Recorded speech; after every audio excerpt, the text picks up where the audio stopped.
What's up, people? Hello, and welcome back to the Cup Chasers podcast. Thanks for being here. Thanks for listening. It's been a crazy week in the Champions League. Good for some, not so great for others. And there is lots to talk about. Burnley have defeated Luton in the week as well in a makeup game. And of course, it's Arsenal Man City on Sunday. So yeah, let's go and get the likes up. Subscribe if you're new. Again, thanks for being here. We're almost at 100 subscribers, so let's go ahead and get that up there.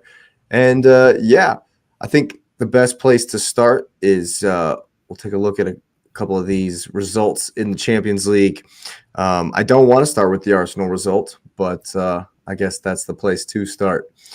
I don't want to think about it, I guess I should say, but that's the place to start tonight. Oh man, what yeah, Mikel Arteta's away record in Europe is atrocious.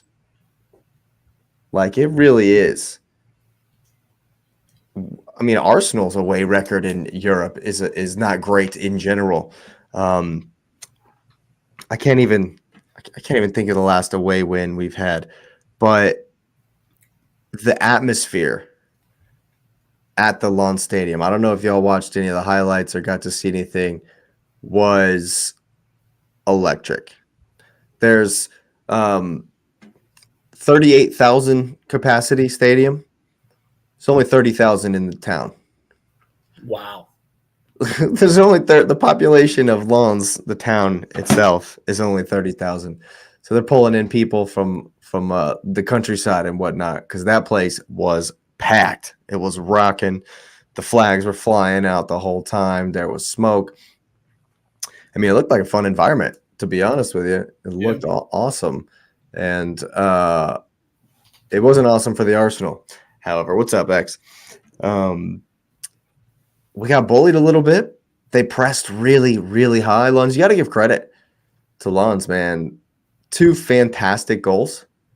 Absolutely fantastic goals. But, I mean, again, their high press caused the turnovers. And they had the finishing. I know, before on the preview on Monday, you guys were kind of scoffing at Lawns.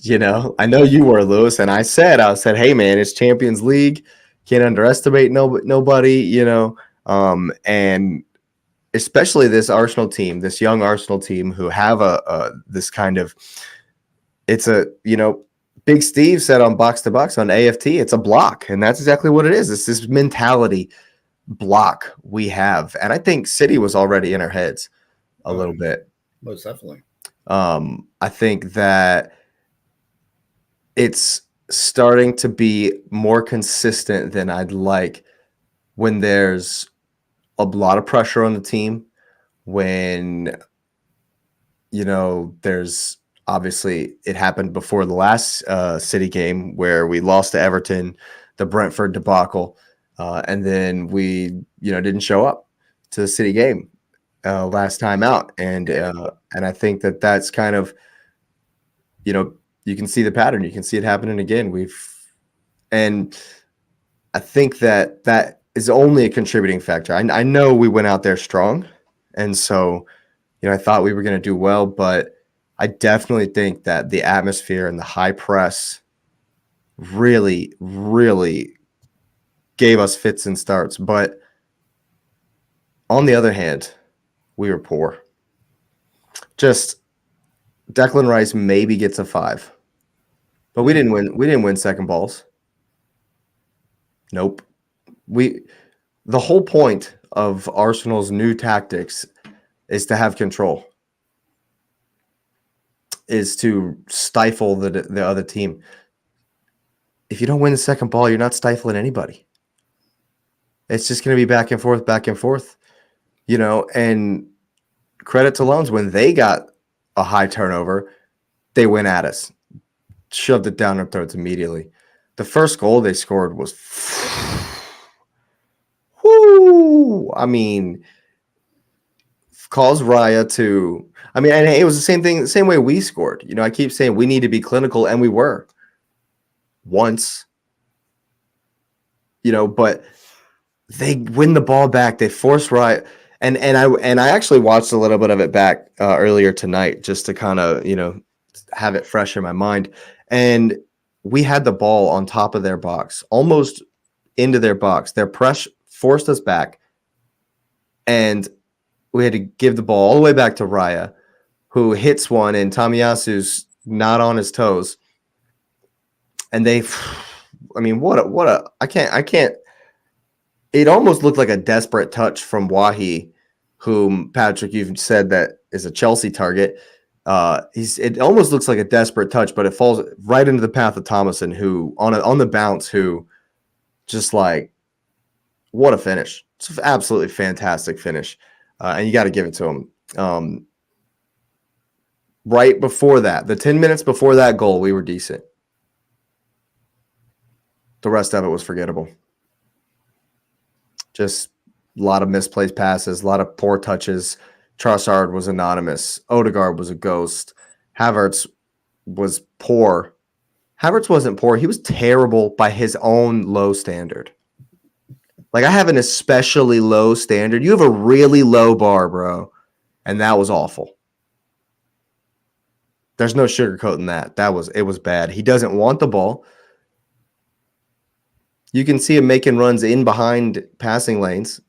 Like, yeah, I mean, like, there was one moment where we finally played through the line, and he has the ball and an opportunity to really go forward and drive forward at the defense in a bit of a transition.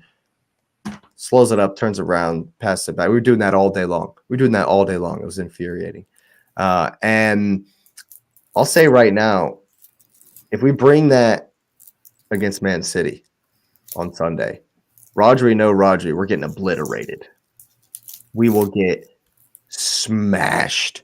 I think that I will say that the Arsenal fan base is kind of freaking out about Saka a bit too much. All the top players play lots and lots and lots of minutes. Now, having said that, if he's got an injury already, find some rest somewhere. If he's already carrying a niggle of some sort, and we're playing the biggest, possibly looking back, might be the most important moment of our entire season on Sunday. Because let's face it, guys, we're not winning the Champions League. Yeah, we want to look good. We want to have but we lost that game anyway. So if we're going to lose without Saka or we're going to lose with Saka, what's the point? And so I'm not faulting Arteta too much for that one. He did make late subs again. That's something he does. But again, it comes down to mentality. And one of my notes here is Pep Guardiola is living rent-free in my man's head. 300% with that. Now, Lewis, you can contrast our performance with your own. And I actually went back and watched the Leipzig game as well. Whereas we huffed and puffed and never really couldn't get it going, you guys huffed and puffed and huffed and puffed and huffed and puffed and finally left it late, but got it over the line. Oh, it's weird because Rodri being there is literally the equilibrium, right? Like, obviously the team they play with a confidence that when he's there, they're fine. And so the thing about it is that, like, if we're just talking Champions League, I'm gonna give respect to Leipzig because I'm just that guy that I respect teams in general because no one plays a game to lose. Well, that's two tough games they've played you in Germany. Yeah, and it's hard. It's tough to beat them there. And two seasons ago, they beat you in Correct. the group stage. Correct, which is why we had to take one of their players. So because of that, you look at that because even Vardiol, he sent he gave a thank you to Leipzig and the fans there as well, but then like reaffirmed that he's like, yo, I'm a City player. But there's a couple of things that were at play in this game. The first thing is that Julian Alvarez is the second most important person on the active roster. I'm couching it that way specifically, right? Monster. Second most important person on the active roster, because the second he came in the game, clearly he did what he was supposed to do. But the funny thing is that he and Phil Foden have such a synergy for each other that it's beautiful when they play together.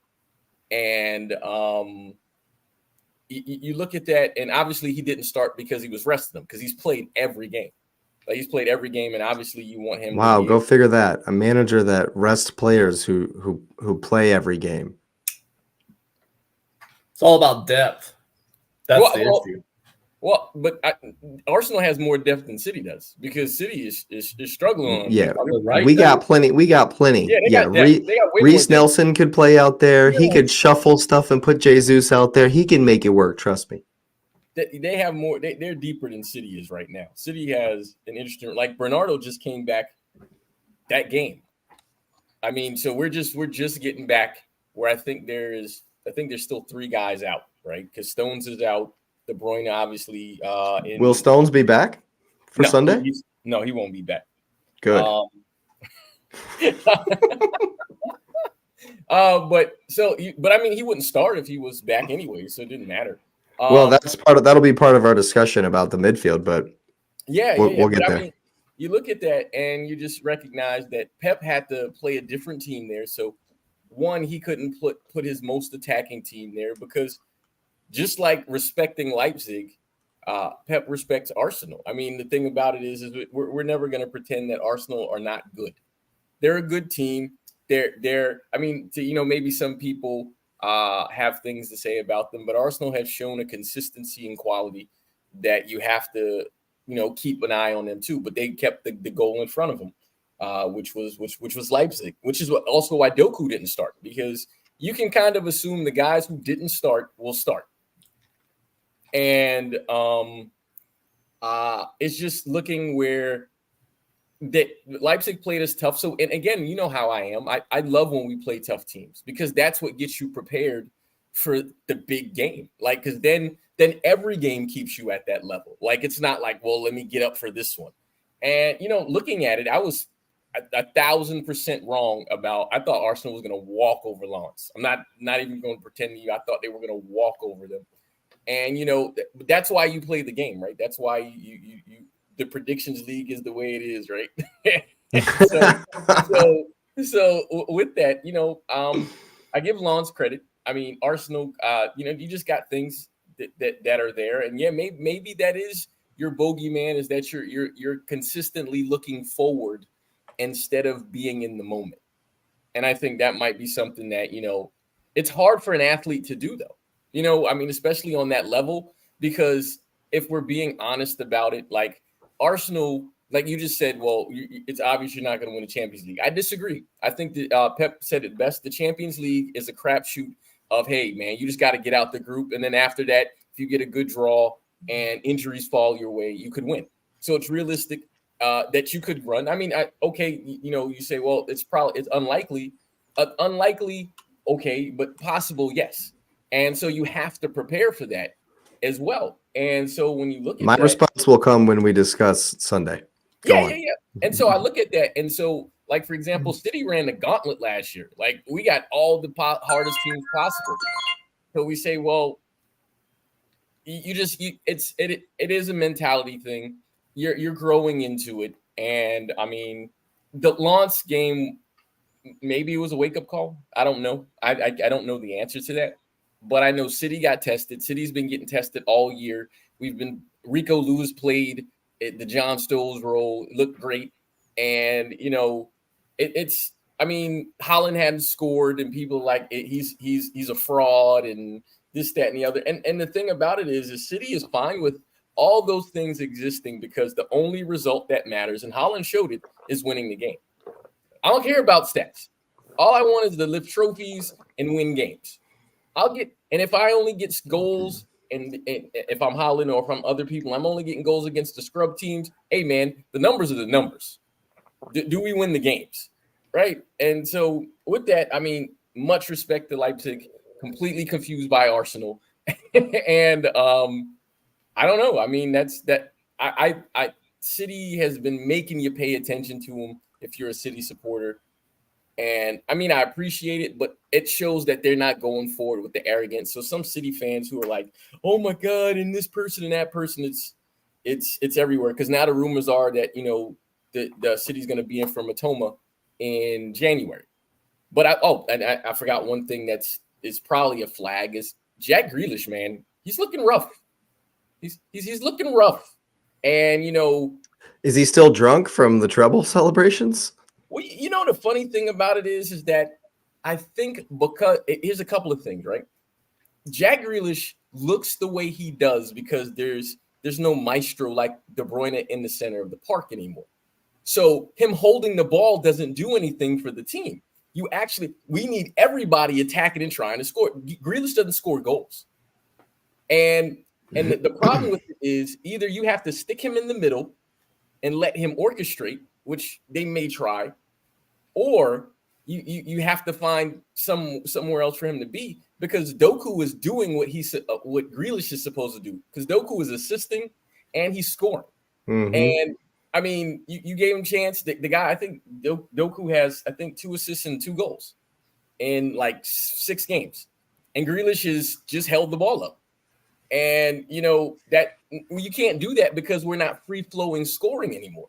So you got to get goals where they come from. And so he's sort of a flag, but I don't know if I saw at the end of the game, like Pep was like latched onto the hip of Grealish, like in his ear, not like fussing at him, but it looks like he was like, trying to coach him up, because his is clearly mental. His issue is mental.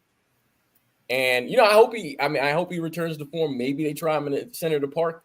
I mean, I don't know who he would displace, because Bernardo's back, Alvarez is on fire, Foden is on a wing, Doku is on the other wing, Haaland is Haaland. So, I mean, maybe that's why he's been sitting in Premier League. Well, but then the thing is that because like COVID didn't play, so maybe he plays against you guys, but Nunez came on late. I don't know who starts in the middle of the field to play Rodri's position. I have no idea who does that. And so, but I mean, they were fine against Leipzig, but Leipzig and Arsenal are 2 different teams, Very, very different teams. Very, very different teams. That is a perfect segue. It is the biggest game of the weekend at the Emirates Stadium on Sunday. Just out the gate, I'm worried. I'm a little worried. I gotta tell you. I was watching back the City game earlier today, and the commentator's like, Haaland hasn't scored, and the other commentator goes, "Yeah, look out, Arsenal. He's due." I'm like, no, don't say things like that. Please, no. Oh God, I've had enough. I've had enough of Haaland scoring on Arsenal with his great free-flowing head and shoulders hair. Oh man, but yeah, this one, I guess we'll kick it off with my reasoning that we won't win Champions League is because it takes a certain mentality to step up to huge moments. Make no mistake, this weekend is a huge moment in the league. And the Champions League is nothing but huge moments. And so, yes, I think it's in there. I think this team has that potential within them. There are winners in the squad. Arteta knows how to win. He was with City through some of the years. Yeah. Jesus has lifted trophies. Zinchenko. Jorginho's lifted Champions Leagues, Premier Leagues. Havertz. So, why you do that to you, man? Why you do that? If you're going to include Jorginho, you got to include Havertz. Jorginho did far more to aid y'all's trophy campaigns than Havertz ever did. Is actually you muted? I think he is muted. Yeah. I think he is muted. Oh, wow. There you go. There he is. There we go. I saw your mouth move, but I'm like, there's no way he did not say something. I forget I always have to turn the reverb back on this thing. Yeah, no, he wanted to throw another jab about Havertz. I'm sure I he actually did. did, but it's okay. Oh yeah, If there's a reason I was muted, so you know what? We're just gonna let it. Yeah, we're just gonna let it. I'm sure it was something to the fact that Havertz and Georgie and Willian and David Luiz and Petr they're all agents. They're all still serving Roman. They're all agents. Agents. You know, Georgie and was there to ruin that Champions campaign. That's and, all that was. and, We sent him and over then there. he lured Havertz for this Do not let season. Arsenal win a champion, or do not let Arsenal win the Prem. And Georgie was like, "I got it. Don't worry." They must have slipped something to Mikel so that he signed the contract with Havertz that he asked, just like Timo. Like another Chelsea man told Havertz, "Hey man, put this clause in the contract. They'll play you every week." Every week. Yeah, they've got it. But I'm telling you, it's something. It's ridiculous. Yeah. But I think that it's in there. There's potential in there for this team because when they don't feel the pressure, they smash teams. Yeah. But it's all a mentality thing for me, and for me, it starts with Arteta. It has to. It makes me wonder,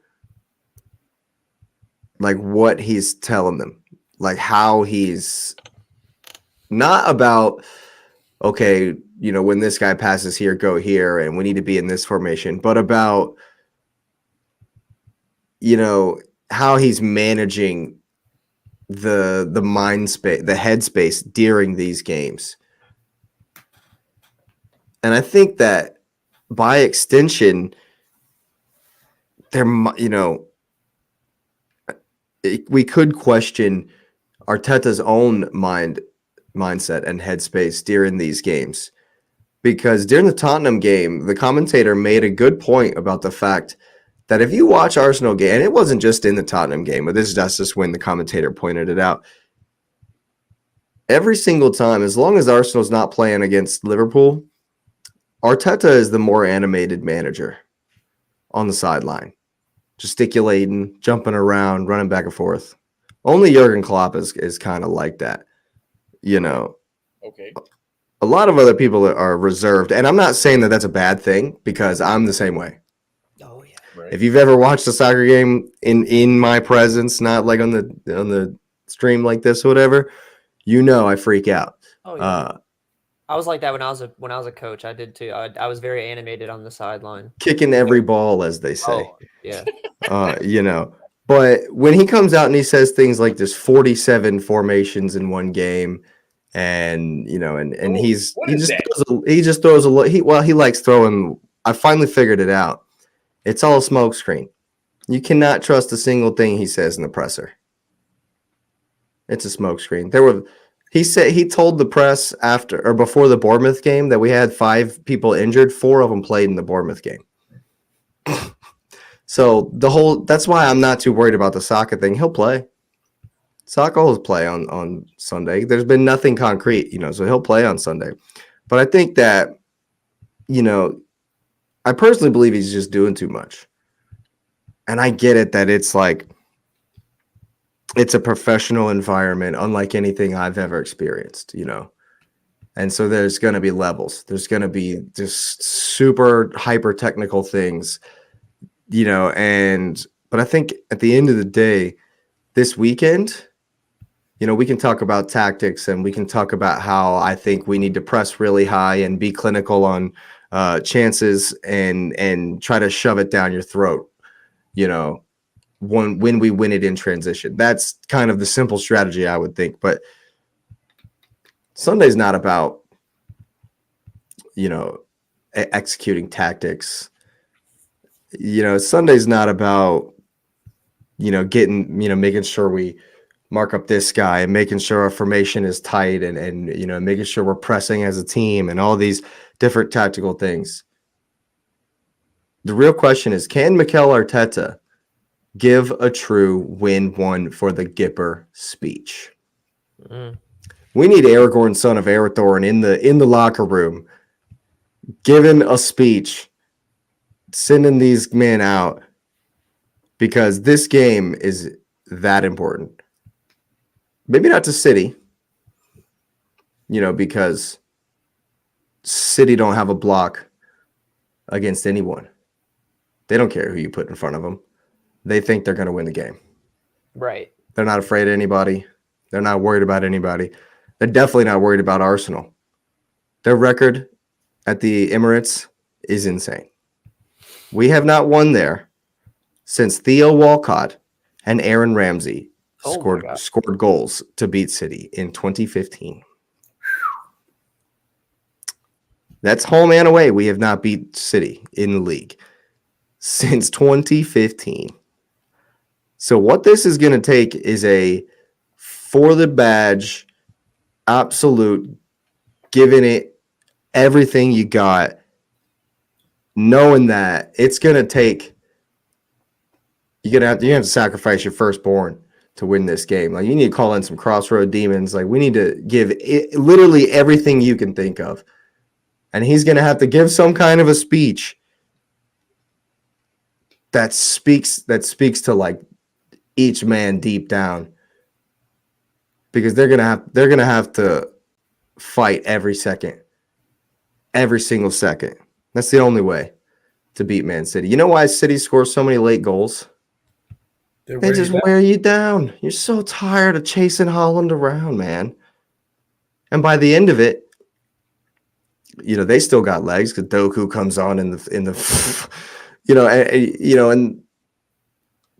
the people that are coming on the pitch in the 80th minute, your Fodens, Grealish, it's ridiculous. So it's going to have to be a Herculean performance. I think it's there. I think the potential is there. It's in there somewhere. And if Arteta can pull out this mentality monster kind of idea, I think we can win.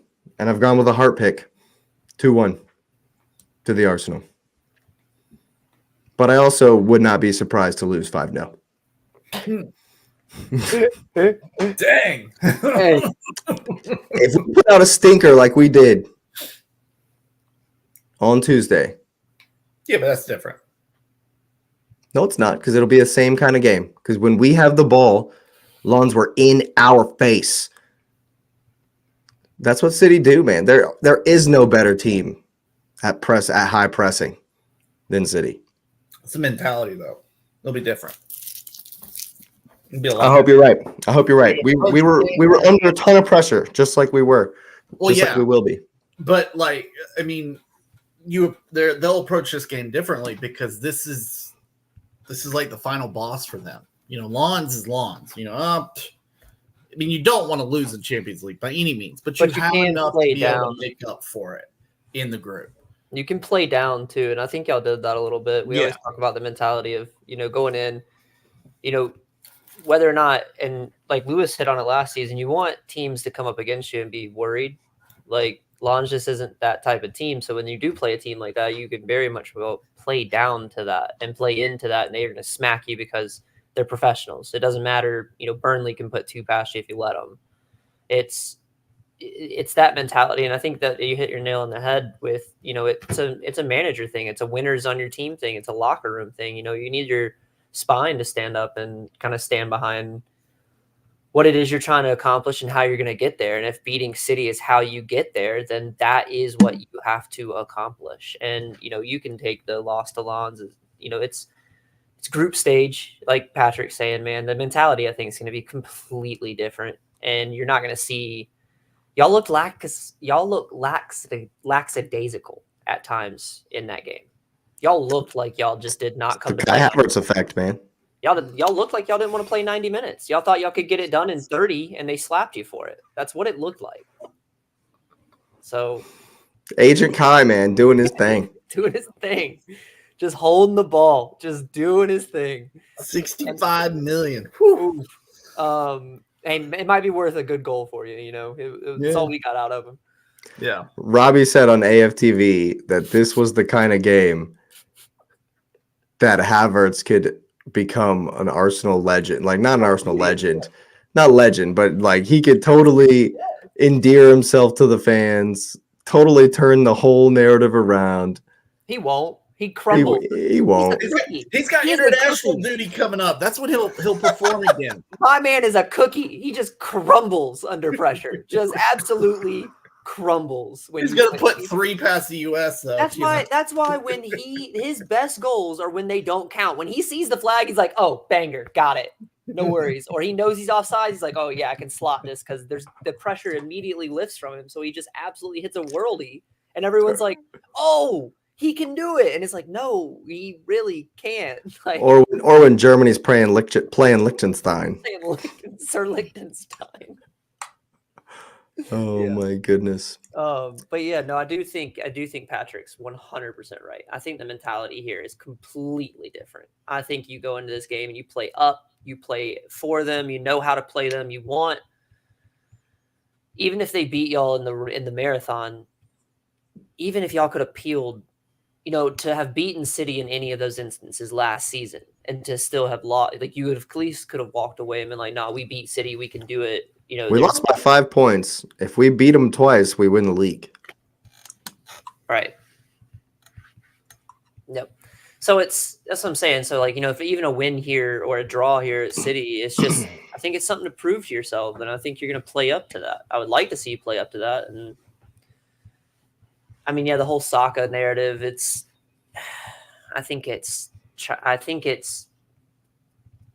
would have played him too. I want to see him in Champions League. I want to see it. You have to win the group. If you don't win that group, oh my God, God forbid you go in and lose the next one or draw it, now you're down on the table because Sevilla. Yeah, it's Sevilla. It's Sevilla. Right. Yeah. So, you know what I'm saying? So I get his mentality. You can't go out early in Champions League. You worked so hard to get back there. You cannot lose in the group. You have to make it on to the elimination rounds. And preferably deep into that, just again to prove to this young team, because it's the project, right? Y'all are on the fine-tuning in stage of this project that he's been building, and it's ramped up to this, and it's right here on the cusp. And I've heard some say that he thinks we're still ahead. We're still kind of ahead because last season we overachieved. Yeah. Oh, I see. I don't know, man. And that way, but that's why expectations are so high. That's why the Arsenal fan base. I'm gonna get it. Tottenham was bad last year. Yeah, I get it. Tottenham was bad last year. Chelsea's in a rut. Liverpool would plagued last year. Man United's gonna stumble because obviously we see their true colors now. Oh, they're a rolling stone, just picking up momentum down the hill. My man didn't get sacked, but anyway. That's coming. We'll get there. But no, I think Patrick's 100% right, and I think you have it as well. And there has to be that mentality in coming in this game. Someone's gonna step up, give one for, this. If you're gonna get hurt this game by playing, you might as well be this one. Like give it 110 for 110 because they're gonna add 15 minutes to each game. We need a hero, right? Somebody just has to be a hero. I want to see Saka play in this game because he has that spark in him for big games and for big moments and for early goals and to not crumble under that pressure. And so, God forbid the ball land. It's just like how I feel about Raheem Sterling and our team. Like if the ball lands to Raheem in the box, I'm like, why anyone but him? Well, that's a miss. God forbid the ball land to Havertz here in this game. And it's like, you do need a hero. He's not it. He's cleared that thing about 5 feet over the goal. He's hitting 19 from a Lukaku, right? Yeah, he's hitting the Spurs fan in the stands for sure. But Lewis, tell me, man, from a City's perspective, it's not even anything to you guys, is it? Well, I liked everything you said, and I'm a listener, right? And so from listening, what I learned is this, right? I hear you and I understand the magnitude of this game to you as an Arsenal supporter. I mean, and as maybe third parties where, there's periods where people get tired of seeing teams win, or they don't like how they win, or they look at the teams win and they say, well, that could be us, or that was us, right? And so I look at that and I think, and I mentioned this before, I've always had this feeling about Arteta that he seems a bit arrogant, right? And arrogant confidence, that's perception, right? That's how you perceive it. And the thing that I've always kind of questioned about him is when do you show or give that humility of self-correction, but in a public way, or in a way where it has a sort of a domino effect. And I thought about something, because everybody knows Pep is apparently a tough trainer, and he gets on guys. And I remember I've seen this article probably 4 times now, so I guess there's a reason I'm saying it. But there was an article about Pep where he was getting on Foden, like he was killing him in practice, and then Pep, made a statement where he said, "Hey, I don't talk about my players in a negative way in the public." And then something he said something about Foden in a negative manner. And Foden didn't call him out on it, but Pep, and Foden is still, fairly new to the game. And this was when Foden was fairly new to it. Pep publicly apologized to Foden in front of everyone, because he said, "I said I wouldn't do this to you, and I did it. And so I have to hold myself to the same standard that I hold you, because I have to meet you half of the way." And I'm bringing that point up because, you mentioned a leader, you mentioned the mentality, you mentioned the manager. I think what Pep does better than anyone else is he instills, this is where I am. I'm a winner, and this is where I am, and this is where I want you to be. But at the same time, he goes and he meets his guys half the way, because you can't make a person be something they're not. And so when I say that, I'm talking about the mentality of, I'm a winner and I want you to win like me. But if the people that you are training and coaching and leading can't do it like you, then you as the manager have to find a way to resonate with that person. And it might not even be the Gipper. It's, "Hey man, I need you to be the best version of you." And we can go back and say Erling Haaland, when he started at City, people's like, he don't fit. He just doesn't fit. And then all of a sudden, he started fitting. And he didn't really change a ton of what he did. But this changed because the manager said, "I want you to be successful in this. So we have to find a way to make this work." And he took the leader on his field. What the leader on the field had to do the work, because the players play. And De Bruyne was like, "I'm going to play him." And then people was like, "Well, I can't do what you do." And then people said, "Well, let me see if I can do it my own way." And they started to find their own way to include Haaland into the team. And then insane numbers. I think for Arsenal, and I'm not necessarily saying anything to help them improve, because obviously my goal is to win the game. And so for my prediction is 2-1 City. But for that, I think that the grander issue is connected to, and you said it, Jake, but I'm saying it from a different angle. Arteta's mentality and presence, it seems like it's not connecting to these guys in the right way, where they're able to get punched in the chest and just keep going. So he has to find a way where they're not him. And because they're not him, he can't make them be that. So you got to find where these guys work. And I think that's the greatest issue, is he's not finding where these guys are working. Havertz is the perfect example. And I'm not going to dogpile on him as everyone else has. But but I will use this example. Arteta literally keeps sticking this guy in situations where either he can't be successful because of the system, mentally or physically. So why not find a way to say, "Hey, how is Havertz successful when he is?"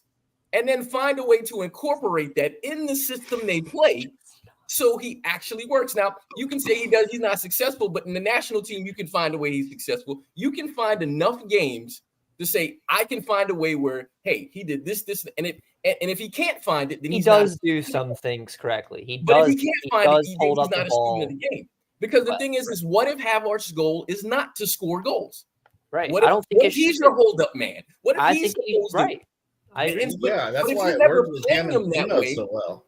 then the pressure is on him of, I got to be this. And then he colossally fails every time because the manager is not saying, look, man, I just need you to be you. I don't need you to be an Arsenal you. I need you to be you. And then we will make the system work around you. This is where when you talk about Pep and Pep says he makes guys better than what they were because he figures out the guy.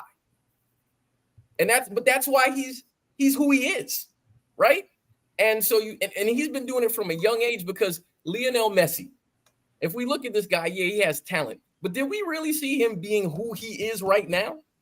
That came from early management where Pep had him from like wet behind the ears. I actually don't know what that means, but wet behind the ears, young, I'm 16, 17-year-old Messi.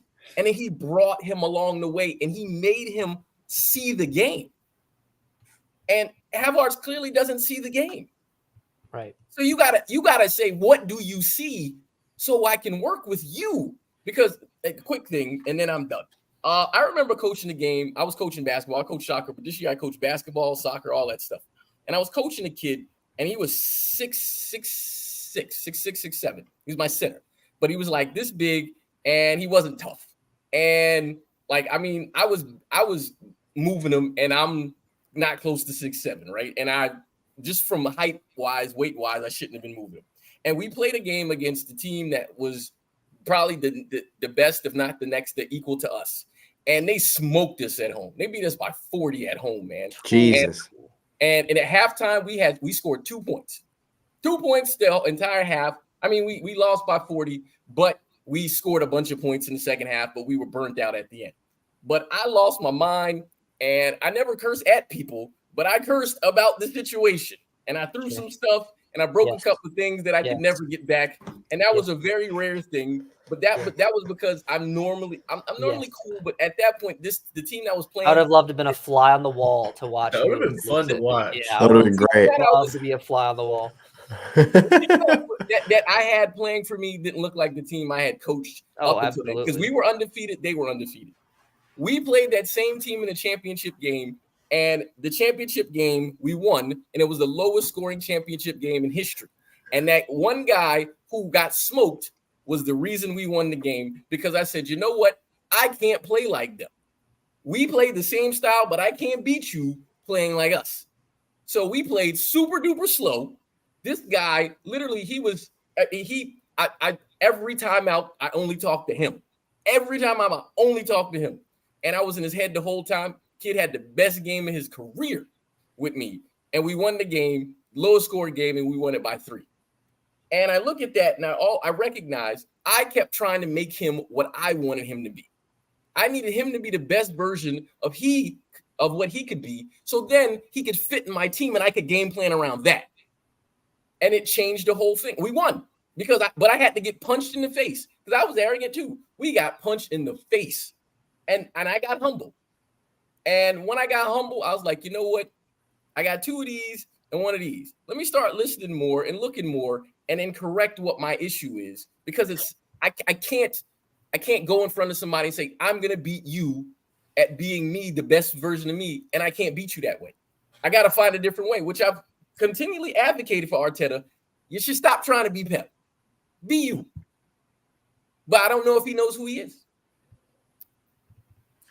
He's young.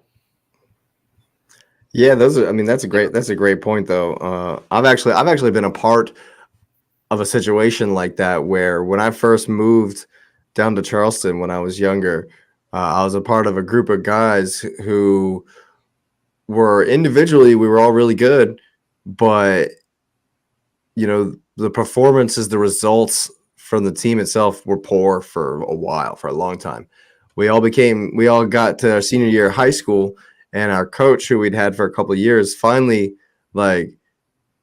changed what he was doing, took a different tack to his coaching. Instead of, trying to finesse it and it, being all tactical and him being kind of authoritarian, he switched it up and was like, play ball, being friends with everybody. Right.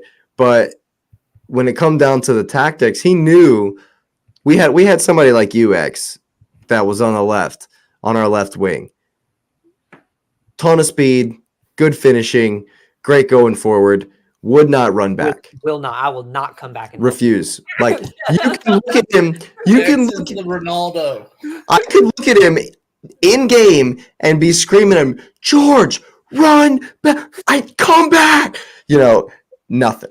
He would stare at me and just wait. You're gonna mess up my next run, bro. I'm not doing it. Yeah, none at all. And so the coach, energy here. yeah. So the coach was like, "Look." The coach came to me. I was the center defensive midfielder. I was the N'Golo Conte on this team, and he's like, "George, look, let's just face this. George is not running back. It's just not happening. So I need you to cheat. We're gonna have our other attacking center midfielder is gonna play a little deeper on the right hand side, and you are gonna cheat to George's side because you're gonna mark his man because he ain't marking anybody."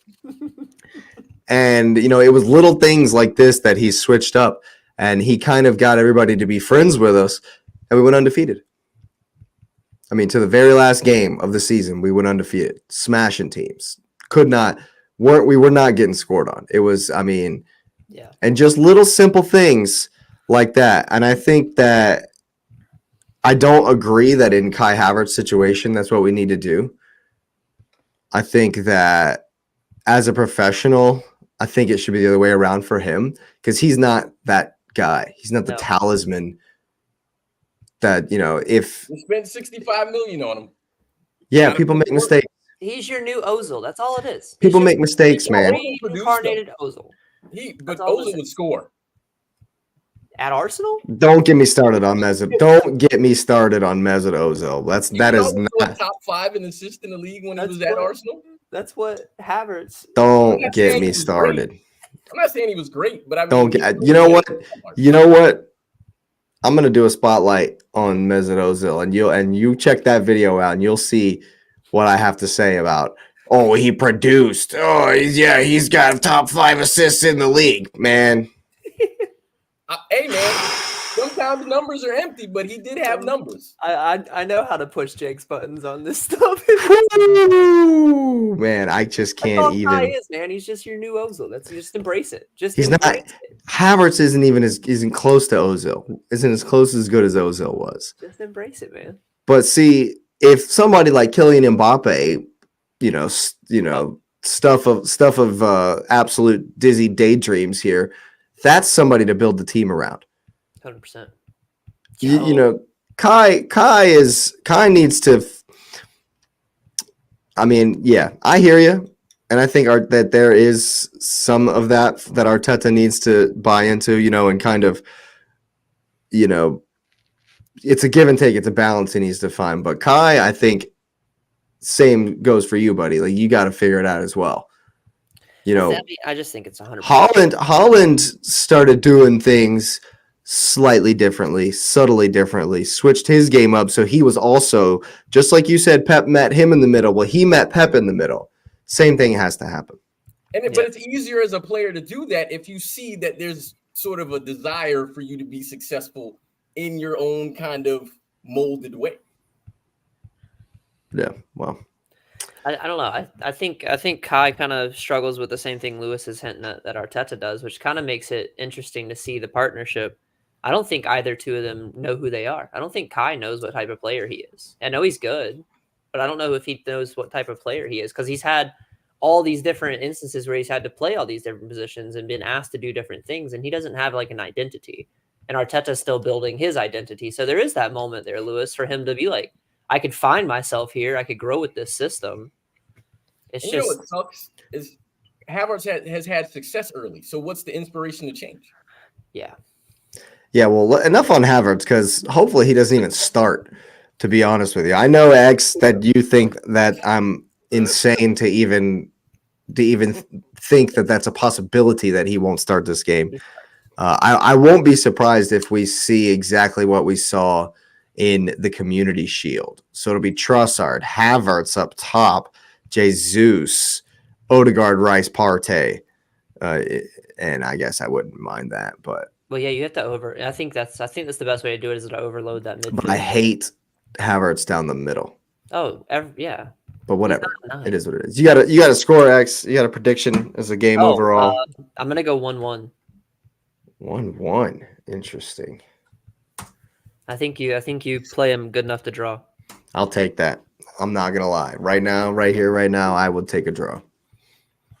I think I'm terrified. What are you thinking, Patrick? The Wolves, if Wolves can do it, man. Yeah, but that, again, mentality. Wolves have no pressure. Nobody thought Wolves. What did I say? Would be 4-0. Like nobody thought Wolves were gonna do anything. No mentality. I've actually gone back and forth on this scoreline, but I wanted to kind of touch on a couple things. Arteta wants to be Pep, and the thing is he wants to play the same game as Pep because he's seen the success that he has.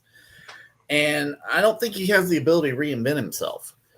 And the issue is you never want to play the game that the other team wants you to play. I mean, you just don't. You want to be different. You want to create a challenge for them. Mm-hmm. I think that's one reason why we see Burnley struggling a little bit, which I know I don't want to jinx anything there, but why we see Burnley struggling a little bit because, we've seen Arteta play that. We've seen, of course, Pep, is the, the brainchild of it all. And, or not the brainchild, but, in terms of bringing it to the Premier League. And, teams, they adapt. That was the thing with Antonio Conte with Chelsea. He brought the 3-5-2, and nobody knew how to respond. They just didn't. Chelsea went on like a 10 or 12 game run where they just didn't know how to defend it. So you got to be different. I think that's one reason why we're seeing success at Tottenham right now, because Postecoglou is bringing something different to the league that hasn't been there before or hasn't been there recently. And so, I go back and forth on this game because I do agree that Arsenal actually has more depth. I didn't think about, Reece Nelson and you could play Jesus out on the right, to Smith Rowe, Vieira. Smith Rowe, exactly. Bring Partey down into the midfield so he doesn't have to play right back. There's so Please, many. God. If we do that on Sunday, I'm gonna cry. But there's so many things that Arteta can do.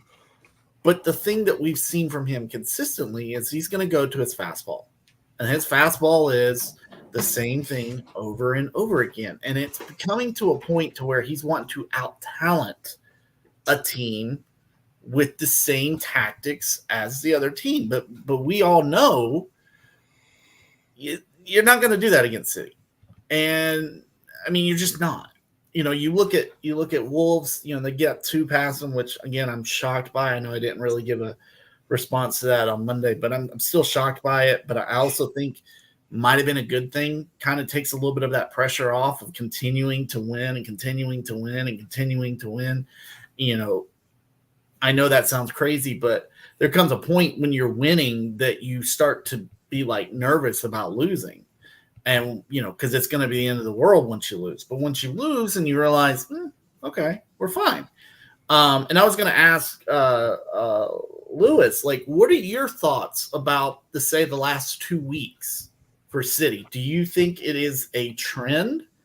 Or is this an example of, just guys being out playing a little bit in different spots? Or what do you think it is right now? I think they're really disjointed. And there's a lack of consistency. When you lose a lot of guys, there's jokes, right, where people are like, De Bruyne is overrated. He's not this, he's not that. But then when your talisman is gone, you really recognize how important they are.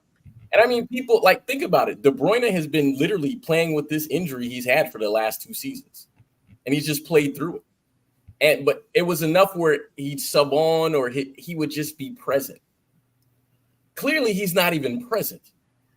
And so the issue is that, okay, he's not present. And you I know they say it because the commentators say it, like no one has the vision like him, or no one would have played a ball like that. And these guys have the capacity to do it. His mind is this much faster than everyone else's. So they're not doing it. So then when Rodri was out, and this was a really, really big period because Rodri's out and he lost his mind. I mean, he was stable because you see Rodri will play some balls like De Bruyne would play too recently because he was doing that. He's playing the long balls. He's playing some of those cross balls. He's seeing it. So those two have played together so long that Rodri can kind of emulate some of that. So when you have a new midfield where none of those guys are there, that's your engine. That would be the equivalent, and not wishing it, that would be the equivalent of Odegaard being gone for 3 months. What would Arsenal do? Because I'm telling you right now, it doesn't even matter if Rice is there because Rice wouldn't have played with Odegaard long enough. Arsenal will be in shambles if he be a wasn't. shambles. It would be it'd be a disaster. So we look at City, and De Bruyne is realistically, and I mean I'm not overstating, he's top 5 in the world. The world. You can't replace the top 5 in the world with like Legos and stuff, right? And it's not to disrespect these other guys, but they're not him. Right. I mean, look how long I sympathize with that sentiment 1,000%. It is we have yet to replace N'Golo Kante. Period. It's impossible because you cannot replace a right. No. It's a top right. It's top 5. Possibly to ever have played the position. If he'd have had a longer career, it would be a no-brainer in the argument. Yeah. And that's probably why Caicedo is struggling because he's like, this is the guy I'm supposed to be. I have to fill the role for? Yeah, you can't. So that begs the question, what are they doing on Sunday? Kova, Nunez, Silva? Normally I have a lineup. This week has been really, really difficult because I mean, remember we talked about this. I said, well, Rodri will be there. But even then, when we talked about it before, I had no idea who they'll play because the way they played last time, they looked disjointed. And so, I mean, if we're looking at the midfield, I mean, Phillips is really far from the squad, right? Huh? Phillips is way far from the field, right? Yeah, he's not playing. Yeah. He's. I mean, Kova plays before. I hate to say he's done, but he's gone. He's. And I don't slight him because I think he is a good player in the right system, but he's not gonna be there in January. He's a millionaire, he'll be fine, but I don't see him being at City much longer. But as far as the midfield, I mean the back line, you got Walker will start, Diaz, very likely Akanji. He loves Akanji and probably Ake or Vardiol. I think he might start Ake because Ake came on late. Or Vardiol will start and Akanji won't start. Well, Ake has a good record against Saka. He's been good against Saka every time. I think Ake is going to start because he was subbed on. So I think everybody who was subbed on will start. So I just figuring out the other center half. I think Vardiol might start there instead of Akanji. Akanji's really a great come in later super save kind of guy. So he's humble. So he doesn't care where he plays. I can give you up front. It'll be Haaland, Doku, and Foden with Alvarez under them. Wow, So what a surprise! So that leaves me with the midfield that I have no idea. That it's 2 guys, and I don't know. I'm guessing Silva, Nunez, Silva will start. Silva and Kova. I think it might be Kova. I think Silva and Kova is what. For some That's reason, what I I would think expect. Nunez is going to play them. I think Nunez will start. So I think it'll be Silva and Nunez. I was going to say that Kova can get lost if you depend on him to be. And the only reason I say that is I think pace will matter because I think Rice moves pretty well. And Nunez is pretty quick, and Kova's not quick at all. No, he's not. He can get lost. He can get lost in the midfield. Are we piling on Chelsea players, Chelsea fans? Hey man, we got rid of the dead weight, bro. We cannot help where they went. Agent Kova. The Agent Kova. Yeah, exactly. So I go Bernardo Nunez. So yeah, you guys help me. I think Bernardo Nunez. I don't think Grealish will start. I wouldn't be shocked if he starts, but I think Doku will come on for him. Yeah. But if Doku comes on, I mean that might be scary for you all when it's. Do you think he'll switch? Do you think he'll switch Doku to the right so that he can go at Zinchenko at the space that's in behind Zinchenko? Well, he plays both sides, but if he moves him to the right, then either Foden would have to play centrally and Alvarez will move over to the left. Well, which I mean, I guess he could do. Or Foden can play left. But Foden plays better either on the right side or centrally. So Yeah, you want to tuck. Well, it's just an area to target. As an Arsenal fan, I'll tell you straight up, you should target the space in behind Zinchenko. But if Hey, you watch, Pep, I'm if you telling watch- you right now. Foden plays really the same kind of position De Bruyne plays, where he's fluid across the top. So he'll end up in the middle, and him and Alvarez move around. So he might start somewhere, and then they'll start moving around. So I think like Foden, Alvarez are like our hybrid De Bruyne, where they're just gonna move around anyway. So I don't think that'll matter. But the Doku question is a good one. I mean, sure. I mean, it's either him or Ben White, right? On the other side. Yeah. So I mean, Ben White is a far better defender. Although I will say this, against speedy players, Ben White will give you a yard of space. You don't want to give that up to Doku. No, one-on-one defending? What are you talking about? He gave it to Rashford. And Rashford punished him for it. I But said you don't want to do that with Doku. Smartly do does that consistently. He does it consistently. Well, He does that consistently. but see, and if that's the case, then it doesn't matter which side Doku plays on, because Doku can play both wings. Mhm. So Fair enough. I don't. Yeah, I'm gonna go Nunez, Silva. Silva's starting. We all know Nunez. of course. Silva's starting. So I'm gonna go Nunez, but I got a feeling Koval will end up in the game. He'll play. Yeah. It's not like he won't play the game, but he'll be in there. If Phillips starts, I will be absolutely shocked. And here's the funny thing: I've been wrong about all kinds of stuff recently, so I can't even trust what I'm saying. So I'm gonna just say that's what I think. You never know. Right, Phillips will start and Havertz will start, and they'll just cancel each other out. Oh, Well, first of all, Calvin Phillips, he's better than Havertz. You watch yourself. You watch yourself. So you're saying that Havertz is better than Phillips in the city? Come on, man. You can't even say that. I will. I will. No, because Havertz can hold up the ball, and City would deploy that correctly. All he has to do is hold it up. That's why, Patrick said, can't even. City wouldn't go near Havertz with a 50-foot if he was pole. out, no, I'm saying if he was there. If he was there. Your hypothetical breaks down immediately. There is no if. Pep Guardiola would not go near him with a 50-foot lance. Oh my gosh. Anyway, but Well, Patrick, as I was saying- a score, yeah. Yeah, as I was saying, I've actually gone back and forth on this because I do think that the Arsenal's going to be up for it. Again, I'm more worried about Arteta versus Pep. I originally wrote down actually 2-2, but I think I'm going to have to go with City 2-1. Yeah, I feel that. It's sad, but I think that if it's close, we have a chance. Arsenal have a chance, but I think that if City dominate the game, we could get blown away again. Is Ramsdale or Raya starting, you think? And that's another thing. Like this is where Arteta confuses me, because he created that. You can't keep create inconsistency, things like that, and where you're affecting the mentality of your players. Raya is supposed to be this great distributor, but it was not good against Lens.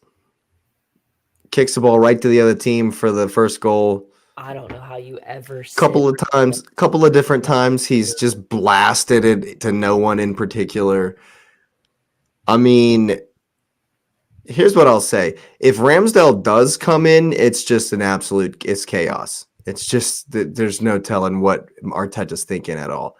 So personally, I think it should be Raya, just to kind of, because at this point, but I gotta stick with somebody. You can't keep doing that.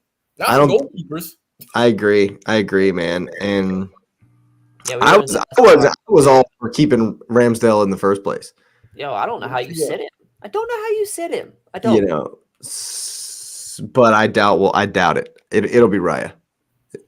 Arteta. Arteta. He sticks with his guy. Havertz. So we'll. I swear, Emmy Smith Rowe can do a better job at what Havertz is supposed to. Oh yeah, easily. I agree. That's where my whole. I agree 100%. It's not even with Havertz. I love Emmy Smith Rowe. Like I hate Arsenal as much as You. the next guy. But I like Emmy Smith Rowe. I like the way he played. I loved his I liked him as a young player. And I don't understand why you would buy. He's still young, bro. He's 21. I know when you have Emmy Smith Rowe available for the position, I don't know why you bring him in. But that's neither here nor there. Yeah, that's something we're just gonna have to live with. He sticks to his guy. That's for sure. And I don't know if you're gonna sit Ramsdale, bro. We'll buy him. I'd love to have him in a heartbeat, man. Yeah. United would love him. Oh God. Oh my United God. shouldn't have dropped. Anyway, that must have been a locker room. Him and Ten Hag. Who knows what's going on? Who knows what's going on? But you drop the guy. And you drop the guy. You drop the Golden Glove winner. Yeah, but there you have it. God, man, I'm praying. I'm praying to the gods of football. I'm the only one that's gone for an Arsenal win, for a heart pick. You have to. But maybe I'm just hoping that Arteta, if you're listening, you got to give a win one for the Gipper. You got to give the most rousing speech you've ever given. Call me up. I'll come to the Emirates and I'll come in the locker room. I'll give a speech. I'm here for you. Just let me know. But we move. There are other games. We've spent an hour. Thanks for being here. Thanks for listening. Let's get the likes up on the video. Subscribe if you're new, and we will move on. Chelsea away at Turf Moor in the Premier League. I believe this is Saturday. It's a Saturday game. Saturday at 10, baby. 10 a.m. Well, there you go. I might actually be watching that game if it's at 10 o'clock. What are you telling me? Places of Burnley, Chelsea, Everton, Bournemouth, Fulham, Sheffield United, or Man U, Brentford. Yeah. Burnley coming off the win at Luton Town. That was a good game. I actually got to watch that one. Real back and forth. I went back and watched it actually. Real back and forth, and they ended up winning late. Chelsea coming off a nice win. What are we saying? You guys worried about this? It might be tough. I'm not gonna say I'm not worried about it because you don't know I know what Chelsea's gonna. I know if players are gonna be fielded, but I don't know how they're gonna play. It's a game we should win. It's a game we have to keep the momentum with. That'd be 3 in a row for us. That's big moving forward into this next run of games that we do have. We need momentum moving into these, and then hopefully punch one of these guys early, keep the momentum, and be up for the games against you guys, against Newcastle, against Arsenal, against City. Like, to not just lay down and be like, yeah, we're rebuilding, kick us while we're down. Like, I hate that mentality. Like, we had it all last season, and it just we need this momentum. I think Posh isn't going to take that lightly as well. I think he felt a little pressure and has converted it here the last 2 games. Like I said, I hope we just don't get like this. We can't exhale. We have to keep that same energy on the field. Like, Gallagher has to play the same. I like the energy Broja brought up top. Like, I think that we run that completely back. Broja, Mudryk. Same team. Cucurella, Dysat, Connor and Caicedo and Enzo in the middle at that 3. Yeah, I just run it completely back. I mean, James is out for another game, so we don't have to stress about moving the team and disrupting a starting lineup. But what happened with that? What did he say? I don't know what he said. I don't know what he said. I cannot find it. It was after the Villa game or something. I can't find it. Was he even in the stadium? Like, it would. Yeah, he was in the stands. He was and then he went to the tunnel or something and said something inappropriate. He berated the ref. Well, they deserve it. So he caught a ban in 90K. So, but honestly, it's like one of those things, right? Like, I don't want him to come back too early either. Like, if you're down, rest. Like, we need you. You are a leader on this team. You have been entrusted with carrying this forward. It's something that you were born and bred here, man. This is something that you have to have instilled in you. And he does. He wants the captaincy. He wants to be the face. He wants to be that guy. Then be healthy. That's you can help us most. And that's one thing he has not done. That's my only problem with Reece James. He just be healthy for us, man. Like, well, hasn't it been that one injury just over and over again? That hammy. But again, I think we keep the same team. I think we go at Burnley. It's a good thing Burnley leaks goals because I would love to see us score 2 goals here. I think we can do that. And if we get in the mindset of Chelsea scores goals, we don't leak. I'll say it again. I said it last week. We don't leak goals. We don't get scored on like that. We lose games 0-1. We lose games 2-1. Like, rarely. We don't get scored on a lot. So if we can convert our scoring opportunities, if Mudryk can find his scoring boots, if Broha can keep the energy up top and find his scoring boots, if Sterling can keep providing a decent ball in, hopefully find his scoring boots. Only Man City have given less goals.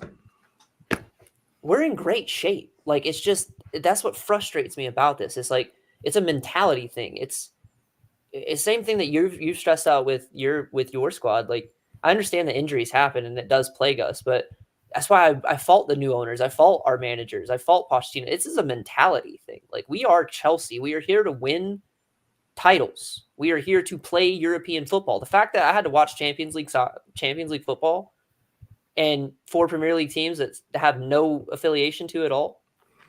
Like, 7 years of it, brother. 7 years I've been doing that trash. We just lifted the trophy. Like, we should still be that. And we lost the respect last year, which is what really rubs me wrong. But this is how we earn it back. We win these games. We go on short runs. We get our points. We move up in the table. We hope like what happens last week. The table helped us last week. We need to take advantage of when the table helps us. We also put points up to move ourselves up. When Liverpool lose, when City lose, that's the week we have to take away 3. We've been in that since towards the beginning of last season. We have to take our 3 when someone else leaves theirs on the table, especially if they're above us in the table, because that's the way we're going to knock Brighton off of playing in Europe. That's the way we're going to knock Newcastle off playing in Champions. That's how we're going to be back at top 4, is scooping these points up against teams. And this is where we drop them. This has been a Chelsea issue. This is a game where we will drop them. We don't drop points against big teams. We drop points against Burnley, against Bournemouth, against Sheffield, against Forest. We don't show up. We lose that game 0-1.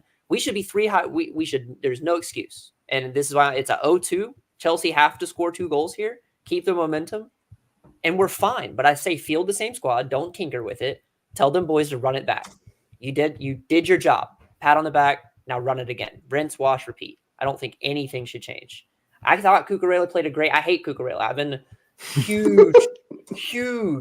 Tell us how you really feel. Yeah, I don't agree with him being in the squad, but he played amazing on the right. That might have been the fix he needed. If he was a left back when we bought him, okay, well, if you cannot do this, try it on the right. Instead of Raheem Sterling playing left back, you could have put Cucurella, you know what I'm saying? Like, if you're going to try it, and I thought he did great. He held the ball. He maintained a game and a half now. He didn't get the right, but he's looked really good. Right. And he didn't get lost. He tracked his man. He didn't look scared. Like, I don't know why he's looking scared on the left. That was his position. That's what we bought him to do. But he plays scared, and he didn't do that on the right. I think we run it back. Connor, if Connor can have the same game, if Caicedo can play a little bit more defensively and feed into it, score early. I think that's the mentality we have to have. We know we don't get scored on. Score early. Have the day. Control the game. Score early. I hate grinding out these games where we look offensive. And that's what I was talking about last week. We get into this mentality where it's like, oh, well, there's 10 minutes left. And then all of them start playing frantic because they don't know each other. They don't trust each other. They don't know who that guy is that they can lean back on and go, okay, well, feed him. He's going to get a goal. He's going to get a goal. He's going to get a goal. And they're all say 2-0? 2-0. They're all just mad dashing for it. And I don't think that needs to happen against teams like Burnley and Forest and Bournemouth. Like, Burnley leak goals. This is a game that we need to prove to ourselves we can score on teams that leak goals. Do y'all sit back and give Burnley the ball? I would not do that. I would go 100. Well, that's what they do. That's what, they like to have the ball, but they give it away and get scored on. That's how they get scored on. Yeah. What do you think, Patrick? You think Poch does any kind of counter-attacking tactics? No. I think we press. That was one of the reasons why we played so well against Fulham, because as soon as we took off Broja and Mudryk, the press kind of died. They're not as fast. They can't cover that ground. Yeah. And so, Fulham, they didn't really get into the game, but they had some opportunities that they didn't have in the first half for sure. And of course, the second goal came off of putting a press on Tim Ream and Cole Palmer just picks it off. And, I didn't really get to talk about this the other night, but I got to say, and we've bought a lot of players. There's no question about that. And there are certain players where you're just like, I don't know.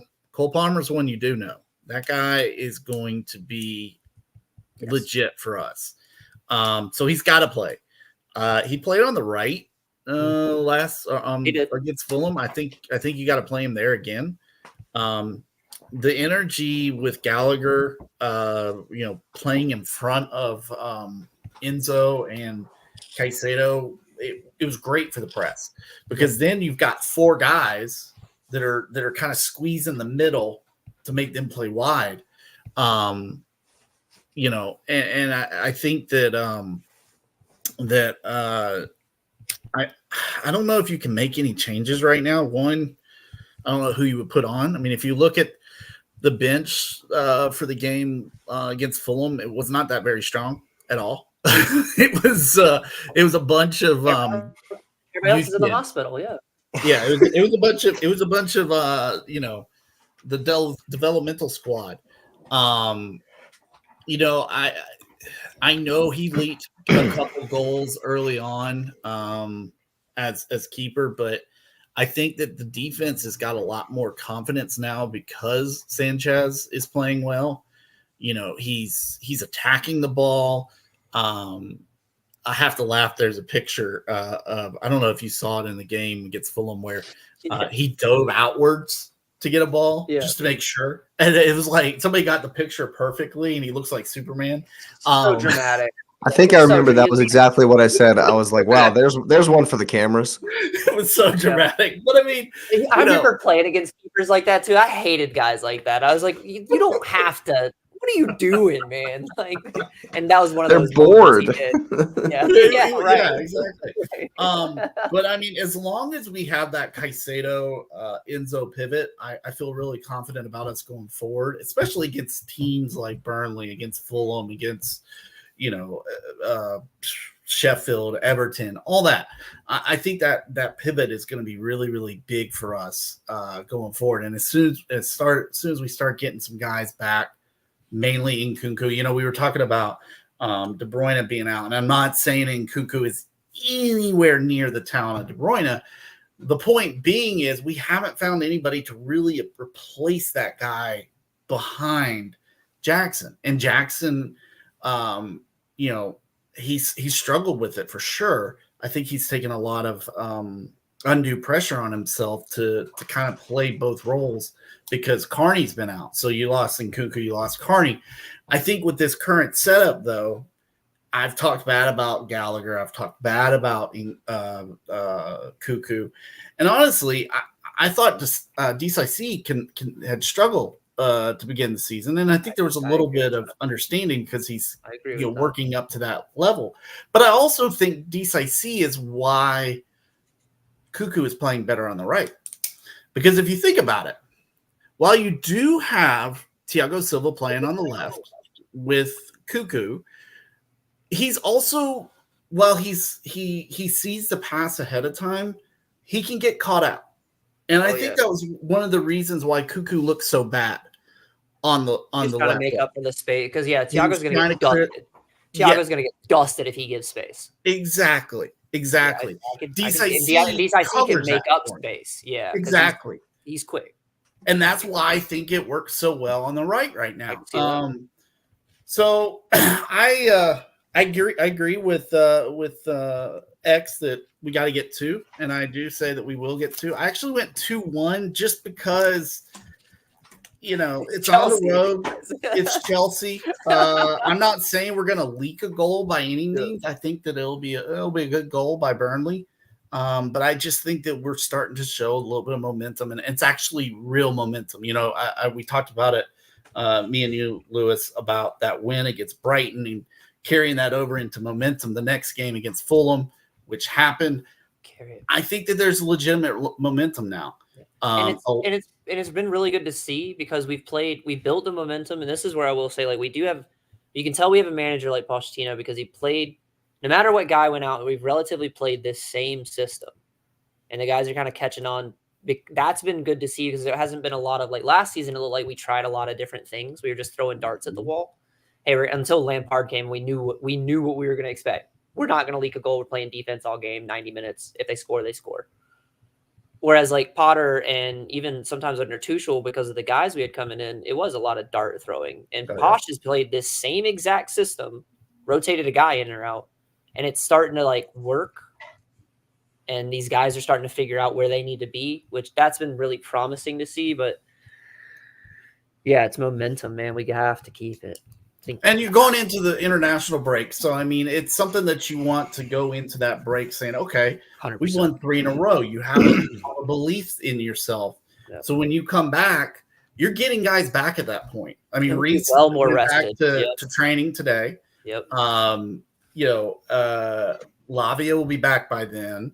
Nkunku will be, I think, a month and a half out. I think he's coming back in December. Is what I saw.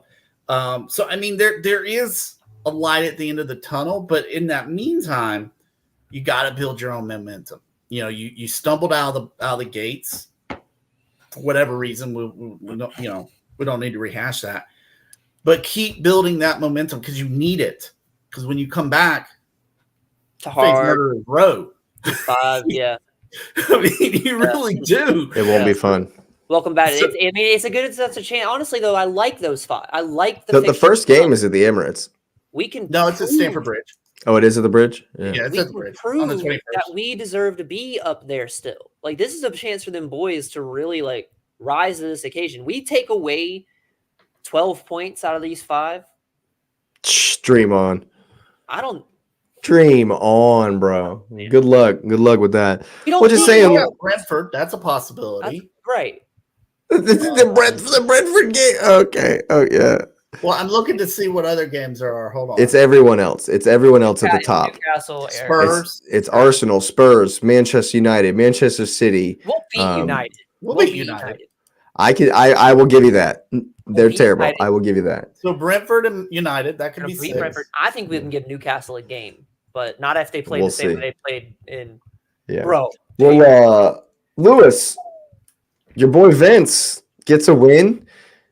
I called it. Yeah. You did call it. Hosting Chelsea, they'll be up for this. What are you saying? Because I've gone 2-2. I think it'll be a good game. I think Burnley will be up for it. I think they'll find ways to get through it, but I do think they'll give goals that, like you guys say, on the counter. But yeah, what are you saying, Lewis? You know, Jake, you talked about Arsenal and your heart pick. This is my heart pick, right? I'm going to have a heart pick for this one. And it's going to be strange because you're going to be like, what's wrong with your heart? So, I'm not that I'm rooting for Chelsea, but I've talked about just seeing the consistency come back to them, and you've seen a form of consistency sort of come back. I think Burnley is looking to find that consistency. They're not there yet. They're still trying to figure out how can they do their thing against the big boys, and Chelsea are still one of the big boys. For me, I think that, and it's funny because one of my buddies that's a Chelsea fan, he hates Burnley because of how they ruined your season one year. And so I think Chelsea. So I think Chelsea. We don't talk about such things. I actually think Chelsea beats them 2-0. I don't think. Yeah, all right. I don't think that. I mean, my heart says, "Hey, man, I want him to have a chance," but I'm being realistic now because Luton gave him a game, and Luton is not good at all. And they beat Everton. Because Everton's not good at all. This league, man, you just can't figure it out. That's the thing. So with that's that, what I love, yeah. I'm picking Chelsea to win 2-0. I think this is something that'll build their momentum, and I think it's sort of what both X and Patrick said. It's about they're gonna get the points they can get while they can get them because they know the other ones. I'm not saying they're going to lose all the other ones, but they know that. But we're not saying that. Winning those games huge feel like a hill that they may be too difficult to climb. We win this next 5. I'm telling you, we win this next 5. It puts us right back on the table into a contention for Europe. So I think they're going for Huge draw. for us. I thought he was going to go something even crazier. I thought you were about to say something even crazier. I think Chelsea is shooting for draws after this one, but I think Chelsea does beat Burnley. I think it's 2-0. Burnley will give them a game, though. Burnley will give them a game, but they're just not there yet. And I think Burnley won't be there until around January. I think they need another window to start seeing and fill in some of those holes, because they can play it. It's just they don't have the personnel to do it yet. And I think they'll sort that out, because, I mean, clearly they have quality. It's just not at the Premier League level. Yeah. Fair enough. I think it's going to be a good game regardless. In a 10 o'clock window on Saturday, I'll definitely be tuning in. Same. Well, X, you wanted to go there. You mentioned it a second ago. Bro. Newcastle. Best game of Smashed Paris. Yeah. And it was so sad, man. I don't know who the announcers were for this game. I did not care to look. It was one of them was the FIFA guy. I listened to this. I watched. No. From FIFA. Oh, Andy Townsend or oh yeah, Andy Townsend. They wanted PSG to win that game so bad. Isn't that sad when you hear stuff like that? Oh my gosh, the hype they were like, it's the 80th minute, and the announcer's like, PSG, they have Kylian Mbappe. He's good for 2 goals. You can't count on. I'm like, Newcastle have wrecked this. It's 4-1. What are you talking about? That last goal was stupid. My God, it was stupid. I believe Dan Burn opened like that. No, it was Fabian Schär. That was the second goal. Fabian Schär wins the tackle. Yeah. Plays it off to Isak, who's patient and just leads him. What a goal. What a goal, man. Yeah, it was Ray Hudson was the other guy, Patrick. It was Ray Hudson and Andy Townsend. Such a bad, that was the only thing I could say. Ray Hudson loves Mbappe. He loves him, man. Oh yeah, he loves the superstars. Yo, man, Lauren absolutely cannot stand Ray Hudson. She walk in the other room. She won't listen to it. I love Ray Hudson. I love it. I absolutely love it. That dude has pure love and passion. My favorite one still to this day. Ronaldinho pulls a bicycle kick in a Barcelona game, and Ray Hudson goes, electrifying, like throwing a hairdryer into a bathtub. Like he says the craziest. It's the greatest stuff ever. What he said, the best one that he said during that game actually was right as the game was kicking off. He goes, and Newcastle today, they're facing Everest stuck on top of Kilimanjaro. Right. It's like, what in the world? What are you saying right now? That was the only thing bad about the game. Other than that, Newcastle played an amazing, and I love the whole Smashed League One. Did you see League One's post? Like, we are farmers after the Arsenal lose, and then they got smashed by Newcastle. So I love it. It was a little bit of justice for England because we had an abysmal week in. Well, we had an abysmal Tuesday. An abysmal Tuesday in Europe. The rest of the English teams did just fine. So it was really good to see that. Yeah. Newcastle is so Jekyll and Hyde, though, man. They are, man. You never know which one you're going to get. Yeah, you're exactly right. That's where I was going to. Yeah, they lost 3 straight this season and showed up. And now they've won 3 straight since then. They've got it in them to absolutely tear teams to shreds. But West Ham also had a good performance in Europe, albeit against lesser opposition. But they've won 3-1 as well. It's the bubbles. The bubbles, yeah. It's that London Stadium, man, and that's where this one is. This is gonna be a good game. Yes, this is definitely gonna be a good game. I've actually gone for a 2-1 Newcastle win. I think that Newcastle are going to put it on them. There might be a hangover, but if there's any kind of effect from the Champions League game, I think it'll be a positive one, to be honest with you. I think that if West Ham aren't careful, their sitting back style could cost them here. because Newcastle aren't strangers to their physicality. Newcastle brought their own swords with them. They're not worried about you issuing them a spear at the door. So yeah, you just pick your weapons. This will be a gladiator bout. This one, but I just think that Newcastle will edge it. Almiron scored this week in the Champions League. Opened the scoring, so he's back on the score sheet. I love Mickey Almiron, dude. I'm a fan. So hope to see him in this one. I think Newcastle will be too much. I've gone 2-1.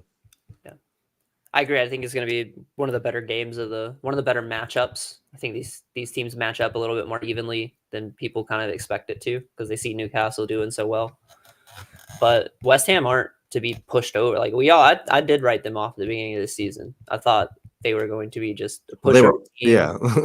Table. We'll take. They pulled a Chelsea and sacrificed the league to win that conference trophy last season. Right. But you took a 15th and won a European trophy. Yeah. You can see where the focus went 100%. But West Ham are here for it this season. They're playing teams. They're playing up for teams. They're not backing down from their play style. 7th. They're in 7th. 5 points off the top. 5 points off the top. So I think it'll be a really good game. Like you said, issue the sword and shield. I think it's going to be very physical, very midfield oriented. Second ball. It's going to be huge. I score? It's tough, isn't it? I'm going to go 2-1 West Ham at home. I can see it. I can definitely see it going either way. I think I need that. I think that's a little bit more of I need that to happen. I think it's in Chelsea's best interests. I mean, it don't matter. They're both ahead of you, buddy. Both ahead of you. Yeah, I trust West Ham to fall off well before Newcastle to fall off. So they're some distance ahead of you. They're 4 and 5 points ahead. It's okay. But I do think West Ham. I need West Ham to win, but I think they got it in them, man, at home to stave off this Newcastle. It's like Lewis said, man, they're very Jekyll and Hyde. They'll be flying high and then absolutely crash and then pick themselves up and slam somebody. And 8-0 on Sheffield. Absolutely. What did you say? Bam them? Yeah, blam them. Yeah. Blam them, yeah. Absolutely blam them. So, yeah. Oh, my God. Dude, I see West Ham. I think West Ham's got it in them, man. Yeah. Don't worry, Paris. You're only in with the likes of Sheffield this season. Farmers. What are we saying, Lewis? What you think about this one? I'm looking at, because I got my other monitor up and I'm looking in there. This Sunday, the 9:00 slate is nice. Fire. Fire. Liverpool, that's going to be a good Brighton, game. Liverpool. Wolves and Villa is going to be Wolves, Villa, West Ham, Newcastle. Really good game. This one, I think it's the Jekyll and Hyde thing. I think West Ham is good and they're sort of a steady ship, and I think Newcastle they'll be feeling themselves a bit. I think they'll get on them early, but West Ham is like that resilient rubber band kind of team. I think it's a 2-2 draw. I think there are definitely goals in this game because West Ham can score. They have like individual magic that'll get them goals, and Newcastle are just gonna keep shooting at you. So I think the Premier League does something different, and I think that they're not underdogs in this one. So I think the mentality and motivation is a bit different for this one. So I think West Ham draws with them, but I think it'll be a good game. Yeah. What you saying, Patrick? So I actually, I was looking at the table just because I did want to see how far Chelsea was behind them. And Newcastle's goal differential is 8 man. It's not that bad on West Ham, which makes me think without that Sheffield 8-0. It's just the one game. I mean, they're very even. I think that both teams, Newcastle seems to want the ball more than West Ham does. Again, we talk about the low block. Again, we just need to make a shirt. Like, can you beat a low block? That's all good. That's all it needs to be. And I think that West Ham, they'll have chances to get out and run. So I don't think there's a lot of goals in this. I went 1-1 with a draw. Yeah, I can definitely see it. This one, This is one of those games that, I think, X, you hit it on the head there. They're so evenly matched that we could see any kind of result, any kind of game. I think West Ham have the capacity to blam them as well. Newcastle could have one of their jackal days or Hyde days, whichever you prefer to be the poor day, and West Ham could do them, because they're definitely a surprise this season. Speaking of the Sunday 9:00 games, as you say there, Lewis, Liverpool at the Amex. Brighton have drawn Marseille with an 88th minute goal. Nice 2-2 game. Liverpool, I think they won today. Yeah, they won. Yeah, they won. Yeah, well, there you go. So both coming off European wins. No, you said that I thought they drew. Draw, yeah, actually, yeah. Then I'm wrong. No, Pool won. Brighton drew. Right. Okay. So yeah, Brighton in a bit of a spot. Took a 6-1 at the weekend, and then drew Marseille 1-0 to Chelsea. So that's 3 performances in a row. They're just kind of. Yeah, I still think this will be a barnstormer. I think this will be an absolute back and forth. Wide open. This game's gonna be high octane. It's gonna be a basketball score. Open, yeah. I expect that's how both games were last season. I expect it to be the same. If you don't watch the Prem regularly, I would point people to watch. Hey, if you're gonna watch, like, if you can't find anything else to watch this weekend, you want to turn on some soccer or football. Yeah, if you need something to watch while you're shaking nervously about the Arsenal Man City game, while instead of cowering in the closet like I'm gonna be, you should watch the Brighton Liverpool game. Because I think it's gonna be wide. And Liverpool, honestly, I feel bad for Brighton here because I think Liverpool are gonna be on one after. Oh, they're gonna be pissed. Exactly. They're going to catch the wrong end of some frustration because it's not even directed at them. They're just the next guy. The 2 guys that went out against Spurs, were they straight reds or were they? So Jota will be out for 1 game. Curtis Jones will have a 3 game. Right. But then neither will be in this one. So that means that they'll probably play McAllister, Sabazalai, and Gakpo, and then Nunez. That's probably what it'll be. Gakpo will probably come into that 10 role. I'm so shocked he didn't break his leg, but that's neither here nor there. Yeah. I'm shocked that man's not injured. Yeah, me too. But he is. Actually, you know what? Is he? He did break his leg. That's a good call. Yeah, his leg is broken. What? Cody Gakpo's leg was broken, yeah. I thought I read that nothing. And they gave my man nothing, not even a foul or not even a yellow card, and dude broke his leg. But meanwhile, Udogie's gone down because the wind's blown up his sock, and Jota's gotten a yellow, which resulted in a red card. So that's poor refereeing. That's fair. But again, I do think this game's gonna be wide open. I agree. I've said 3-3. I think Poole are going to be on one, man. I think Brighton loses this game 3-2. Yeah. Yep. Another big score for sure. I think Liverpool's got 3 in them, but Brighton's going to catch the wrong end of some. I think Salah's going to be a monster in this game. He's due for one. Monster. Well, he's having a hell of a season. Estepinian is going to be out for Brighton. Oh, yep. Man. He's a monster. He's good too. He's a beast. Monster at the back. Got a score, guys? Lewis, Patrick, who wants to go? I think Liverpool wins 4-2. Big game. I think they smoke them, man. I can see it. I can see it. JOBs. What'd you think, Patrick? I went 3-2 Pool. I just caught that, Xavier. What? Yes. He made a lovely joke. I think Poole are gonna. I do think Poole. Yeah, this will be a fun game. This will definitely be a fun game. Y'all have all gone for Liverpool wins, and I can definitely see it. This might be one of those where De Zerbi's like, you won't see the real Brighton until next.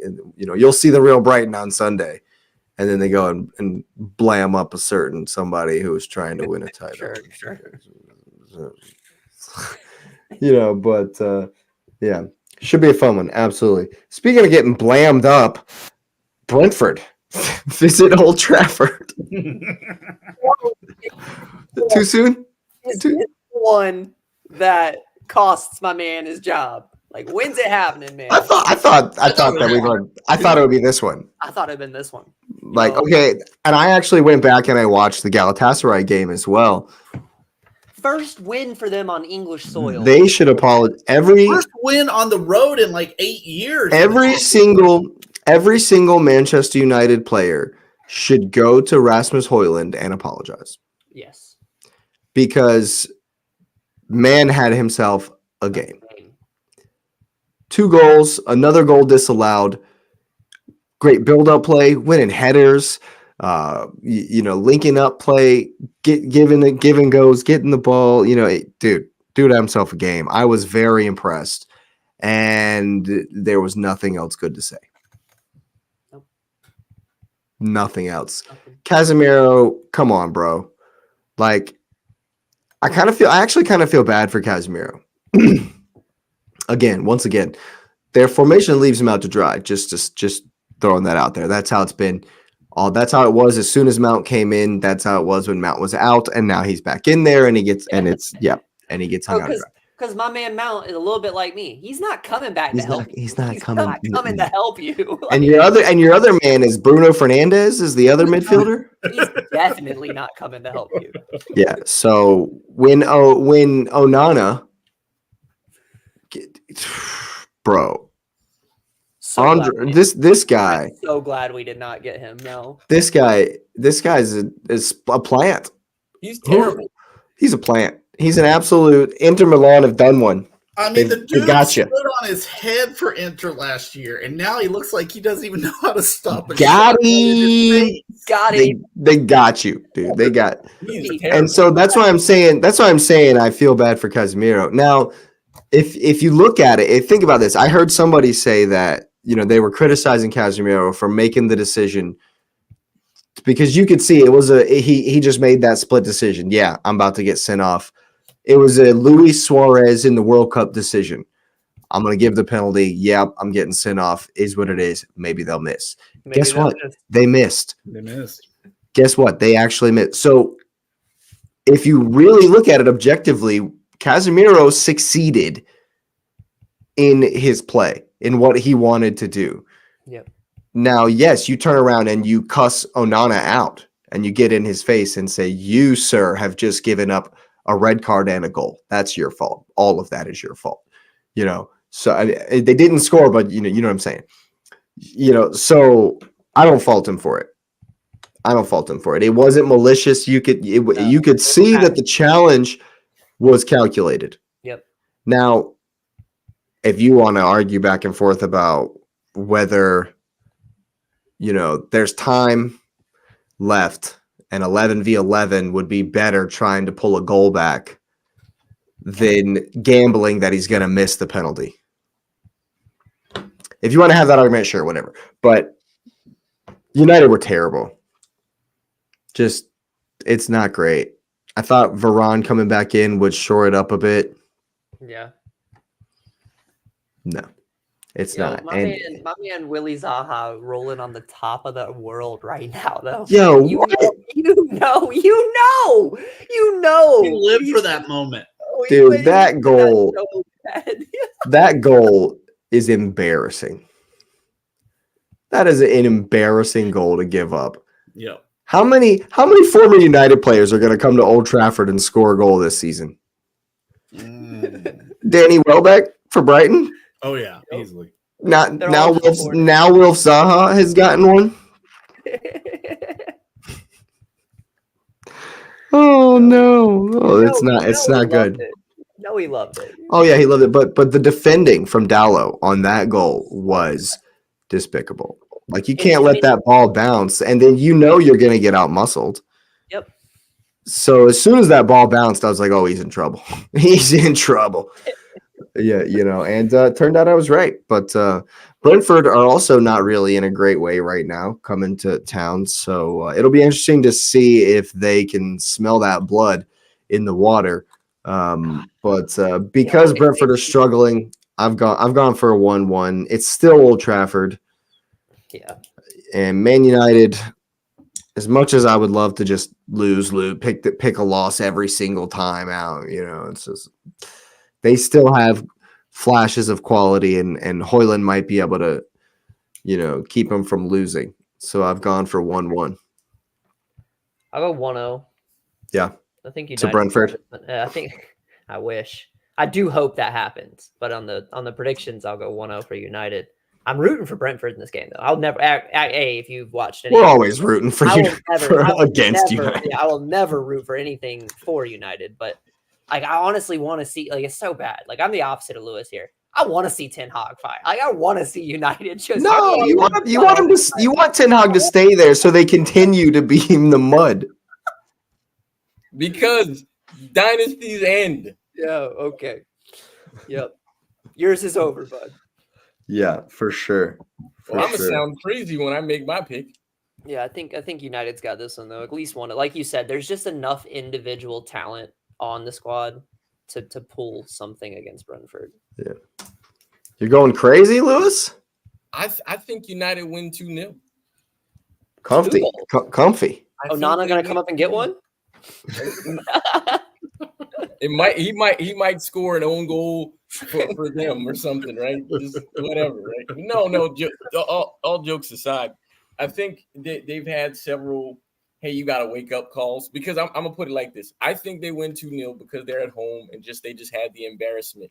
But if they don't win, it's over. It's over. But I got first one gone this season. Dude, that should have been one of the the things. Who gets sacked first? That should have been a prop. That should have been a prop. No one would have saw that coming. No one would have picked that on, but yeah. Yeah. What you saying, Patrick? I'm going against all of y'all. I got Brentford going 2-0. Let's go. Woo, yes. Let's go. I think that United, I was reading something after the match, and it sounded like Ten Hag was pleading for everybody to just it's not as bad as it looks. It's not as bad as it looks. Just stick with us. I think United is on the verge of collapse.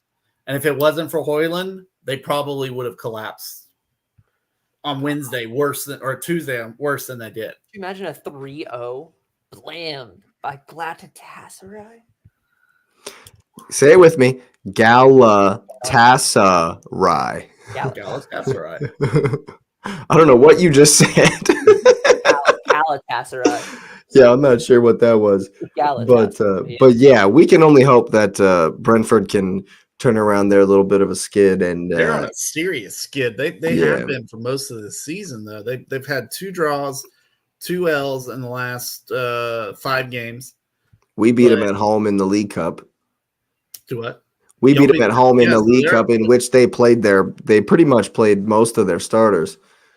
They're not doing so hot right now. But I think that this, like you said, this is a blood in the water kind of thing. It's a name, so Brentford's going to play up for it. They've gotten. Let's see, they lost 1-0 to Newcastle. They got blasted by Everton, and then they drew Forest. So I mean, I think they have the ability though to pull this off. Maybe I'm wrong. I'll admit if I am, but I think that the cracks are really in the foundation. Literally. Literally.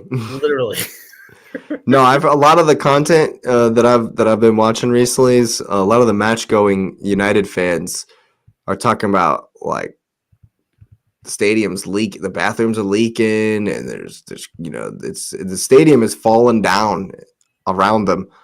It's not good. It's not good. Oh my goodness. Yeah, we'll go with that. Yeah. So there you have it. Man United in a bad way. Hopefully Brentford can do the business.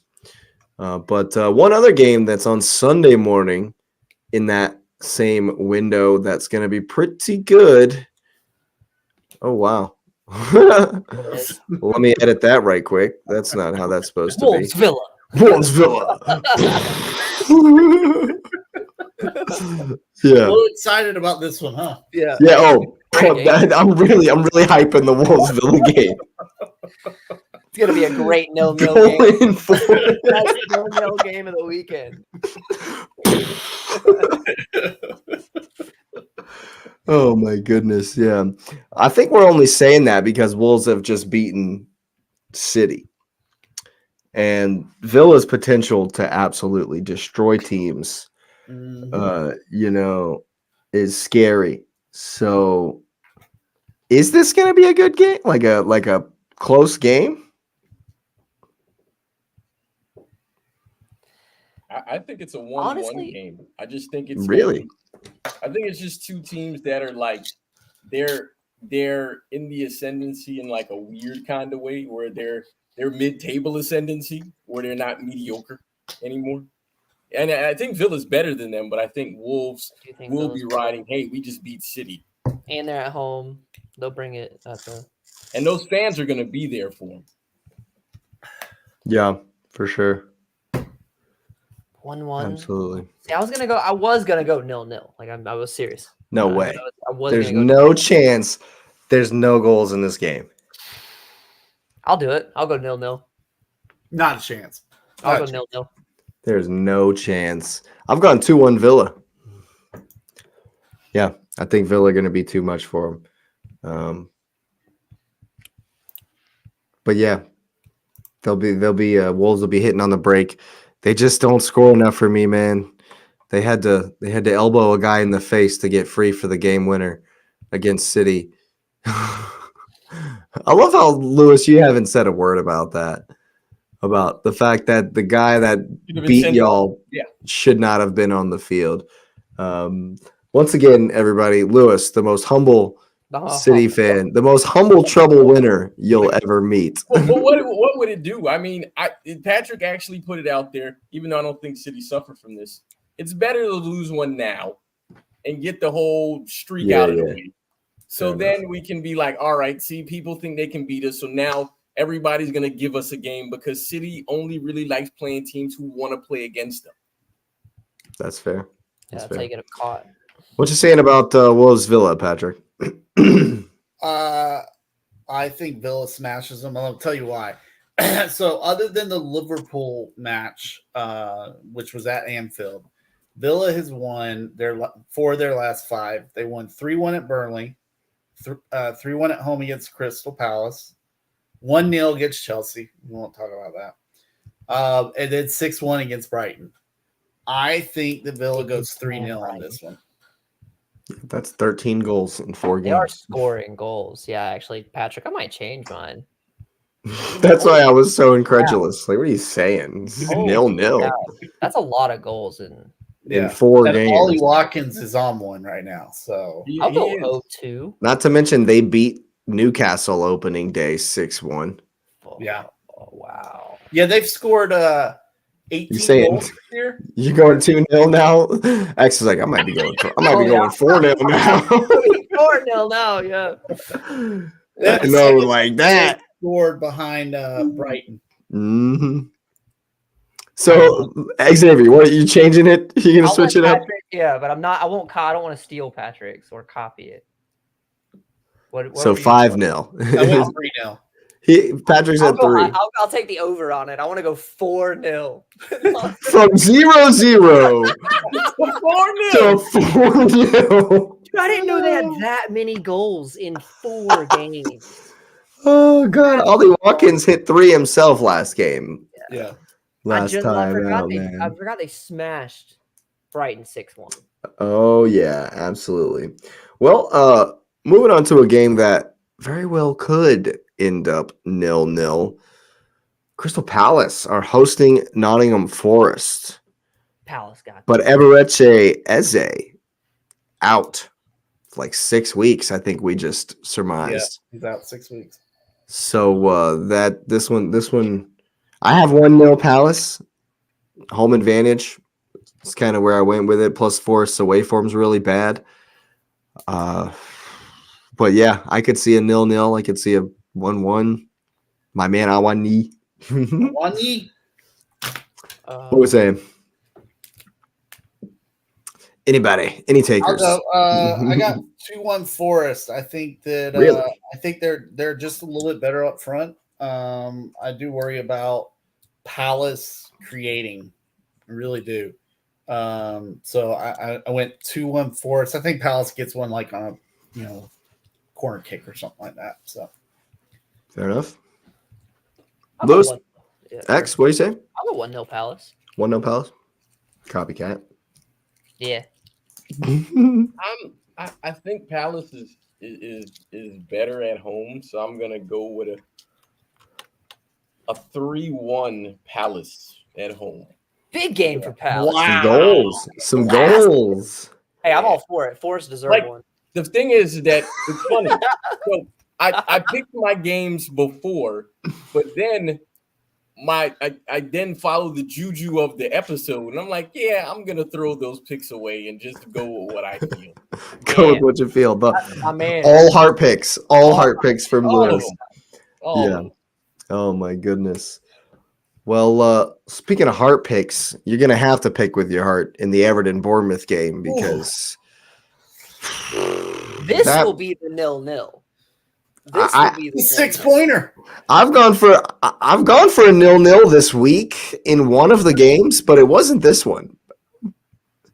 It's the I'll go- next one we're gonna do. You went for the next one. Yeah. Yeah, but man, these 3 games: Palace, Forest, Everton, Bournemouth, and then Fulham, Sheffield. We could see 3 0-0s. I've gone 1-1 Everton, Bournemouth. Something.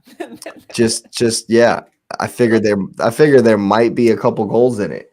But dude, Everton cannot defend a free kick or a corner kick to save their life. They're not good. Both of Luton's goals, both of Luton Town's goals, set pieces. This one could be a straight slug through the mud. Just an I think this will be a long 90 minutes. yeah, Really. just an absolute. Long Yeah, I remember back when ESPN2 had the only Premier League game on the 7:30 a.m. slot Oh my 10 gosh, years yeah. 10 years ago or whatever. It And it was like Birmingham versus West Ham or something like that. Norwich versus Birmingham City versus like Wigan. Yeah, and at halftime, at half a time, Rangers versus yeah. The commentator at halftime goes, it was 0-0, obviously. And I think it was you guys remember Steve McManaman, just brutal as also, possible. Ian Derek Darka Wright? and Steve McManaman. Oh, But- Ian Darka. Yeah, that's But right. Steve McManaman goes, wow, that was the worst half of football I've ever seen in my entire life. We might see that. We might hear that again on Saturday with this one. I hope not for Everton's sake, but this one will be tough. Everton can pick this up. It's big points for Everton. It is massive. It is a massive game for them. Games that can keep Everton from getting relegated. Is anybody picking a winner? I've got 1-1. I got 0-0. Yeah. Oh, Patrick's got one. What you got? Who's winning? 1-0 Everton. They're just in better form than Bournemouth. I too have picked Everton to win 1-0. Wow. I don't think they're good. Those are some I know, real hard but they're picks. better than Bournemouth. I've given up on Bournemouth scoring. I mean, I really have. I don't. It doesn't make any sense So they because play us. It's fine. Well, Yeah. don't didn't- judge them against Arsenal. They didn't even Well, no. show up to the Arsenal they only game. scored 5 goals on the season. Fair enough. Just saying. That's fair. I mean, you All right. give up 15 and you only score 5. Like It's bad news bear. Are they in the bottom? Are they in the? they are, they're 19th. They've got 3 Ooh. points, 3 draws. Ooh, Luton They has have more to win points this than you. Ouch, buddy. You know what? I might. Nah, I'm gonna stick with it. Fulham Sheffield, however, I have gone for a 0-0. Me too. Neither of these teams can score. Yeah, there's not much going on in this one. No one can score. Fulham's got one in them, man. 1-0 to Fulham. Yeah, I was thinking 1-0 Fulham. 1-0 They're to at the Fulham. Cottage. They need to pick it up after the other night. They need one. You still got Willian on the outside. Still could whip balls into Vinicius if he plays. He didn't start, but he should have been off for a red. Yeah. He really should. Yeah. But there's no telling if any of that is ever going to actually go down. Yeah, I mean, this could be a 0-0. I'm not watching either two of these. This will be dull. This one will be. I mean, maybe Ollie McBurney can get some joy, but that's all that Sheffield have, and he had a horrible game last time out and really let me down. I was bigging him up during the last episode, and then he just had a stinker. I need to stop. I don't even my picks. I've said that the Wolves Villa game is going to be 2-1. It won't even be close to that. I couldn't pick a Palace score last season to save my life. I can't pick a Wolves score this season. This year, yeah. Yeah. So there's no telling. There's no telling. But one more game to predict. One last game, and bloodbath. It probably will be a bloodbath. I feel sorry for him. I'm cheering the Mad Hatters as hard as I've ever cheered for Luton Town. I'll tell you that. Oh, absolutely. But I've given them a goal. I've said that they'll score, but 3-1 to the Peacocks, to the Chickens. The Chickens, as I like to call them. The Chickens. Yeah, those chickens on the other side of North London. Glorified chicken. That's all it is, man. Lewis, you're shaking your head like you're gonna pick. This is your 10-0. This season's 10-0. 5-0. Woo! They're not good. Spurs is gonna destroy them, man. Spurs did put 6 past Burnley. They're gonna destroy them. I'm gonna go 0-4. 4. 4-0. Yeah. To the Hatters. There you go. Now that's a hard pick. I didn't even make that pick. No, to Spurs. Yeah. Holy crap! I would love to see Tottenham lose here, but it's just not gonna happen. Patrick, you're trying to work out if Luton have a hope of scoring. No, I don't think so. I'm just trying to figure out. It does set up for Spurs to just destroy them, but I don't think they do. I'm still really concerned about what it took for them to beat Liverpool. And it's not that Luton is as good as Liverpool. Not even close. I'm not even trying to insinuate that. It's more so what type of team. Obviously Luton's going to play a low block. I think James Maddison can break that down. But I don't think it's high scoring. I think Luton's up for it. I'm going to give Spurs 2-0. It's decent.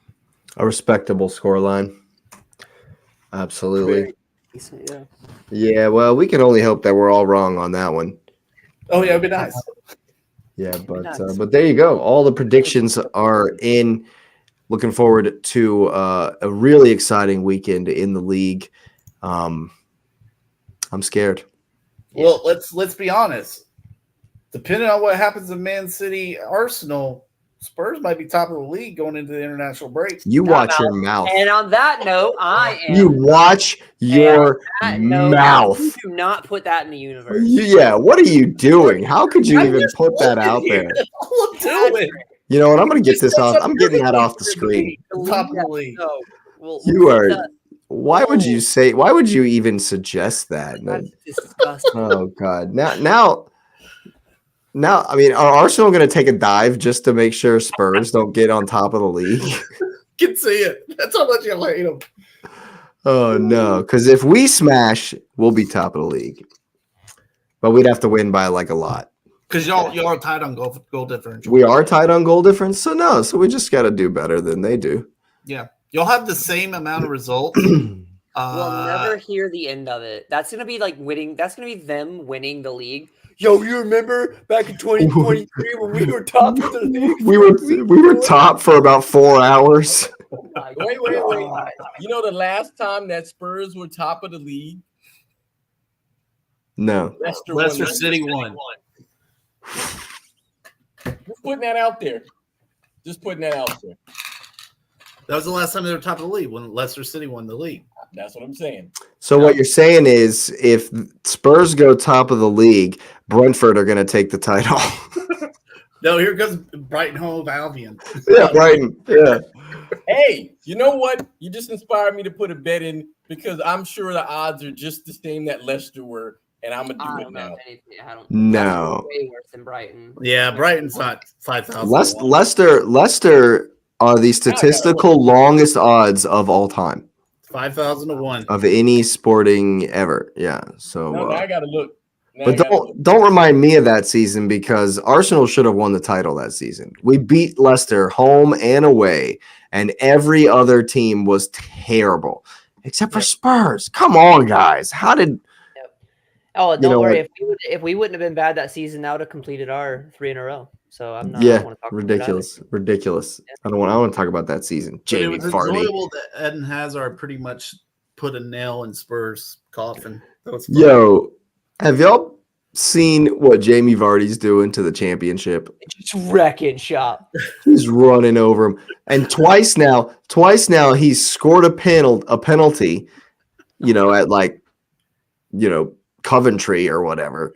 And run the length of the pitch to stand in front of the opposing fans. He's just clowning them. He's just clowning him. But yeah, dude. Hey. Jamie Vardy, 36-year-old, just crapping all over the championship. I need y'all to Google this because clearly my Google is not Googling correctly. What do I need to Google? Because I was like, well, what are the longest odds to win the Premier League, right? And there's no way I'm reading this correctly because it has Man City, negative 188. I get that. And Pool, 550, Arsenal 550, Spurs 1600, Newcastle 3300, Brighton 5000, Villa 8000. But the next one, Luton is 45,000. And so Manchester United, $100 on Luton to win if they win at 45 to 1. No, 45,000. 45,000 to 1. United is 10,000 to 1. How? That's what I gotta be reading this wrong. No, I'm looking at it too. I'm on VegasInsider.com. Here. United's 10,000 to 1. That's crazy. That's crazy that. What? I said Brighton, and Brighton would have gave me the thing. Would have gave you 5,000 to 1. Gave me the Lewis. I would actually put. Wait a minute, I'm about to bet on that for real, and I don't even bet. Yeah. Can you get these odds? You still probably can. Yeah. Can you get these odds? Can you get them online, or you have to go to the casino? No, you can probably do this online. We can't. That Newcastle at 33. That Newcastle at 33 is attractive. See how long those are. That's attractive. So I just found. Put a little 50 down on that. What was Liverpool? I'm not advocating 550. Okay, so I just found something up to date. Odds as of October 4th. Arsenal is plus 562. Liverpool. So we've got worse. 70. Tottenham's 1525. Newcastle's 3391. Brighton's still 5,000. Wait, Jesus. Tottenham, what? Tottenham is 16, 15. Fourth. That might not be bad. Well, anyway, 1,000. Aston Villa is 8,200, and Manchester United is 94.5. Just want to throw this out there. We're not condoning gambling, and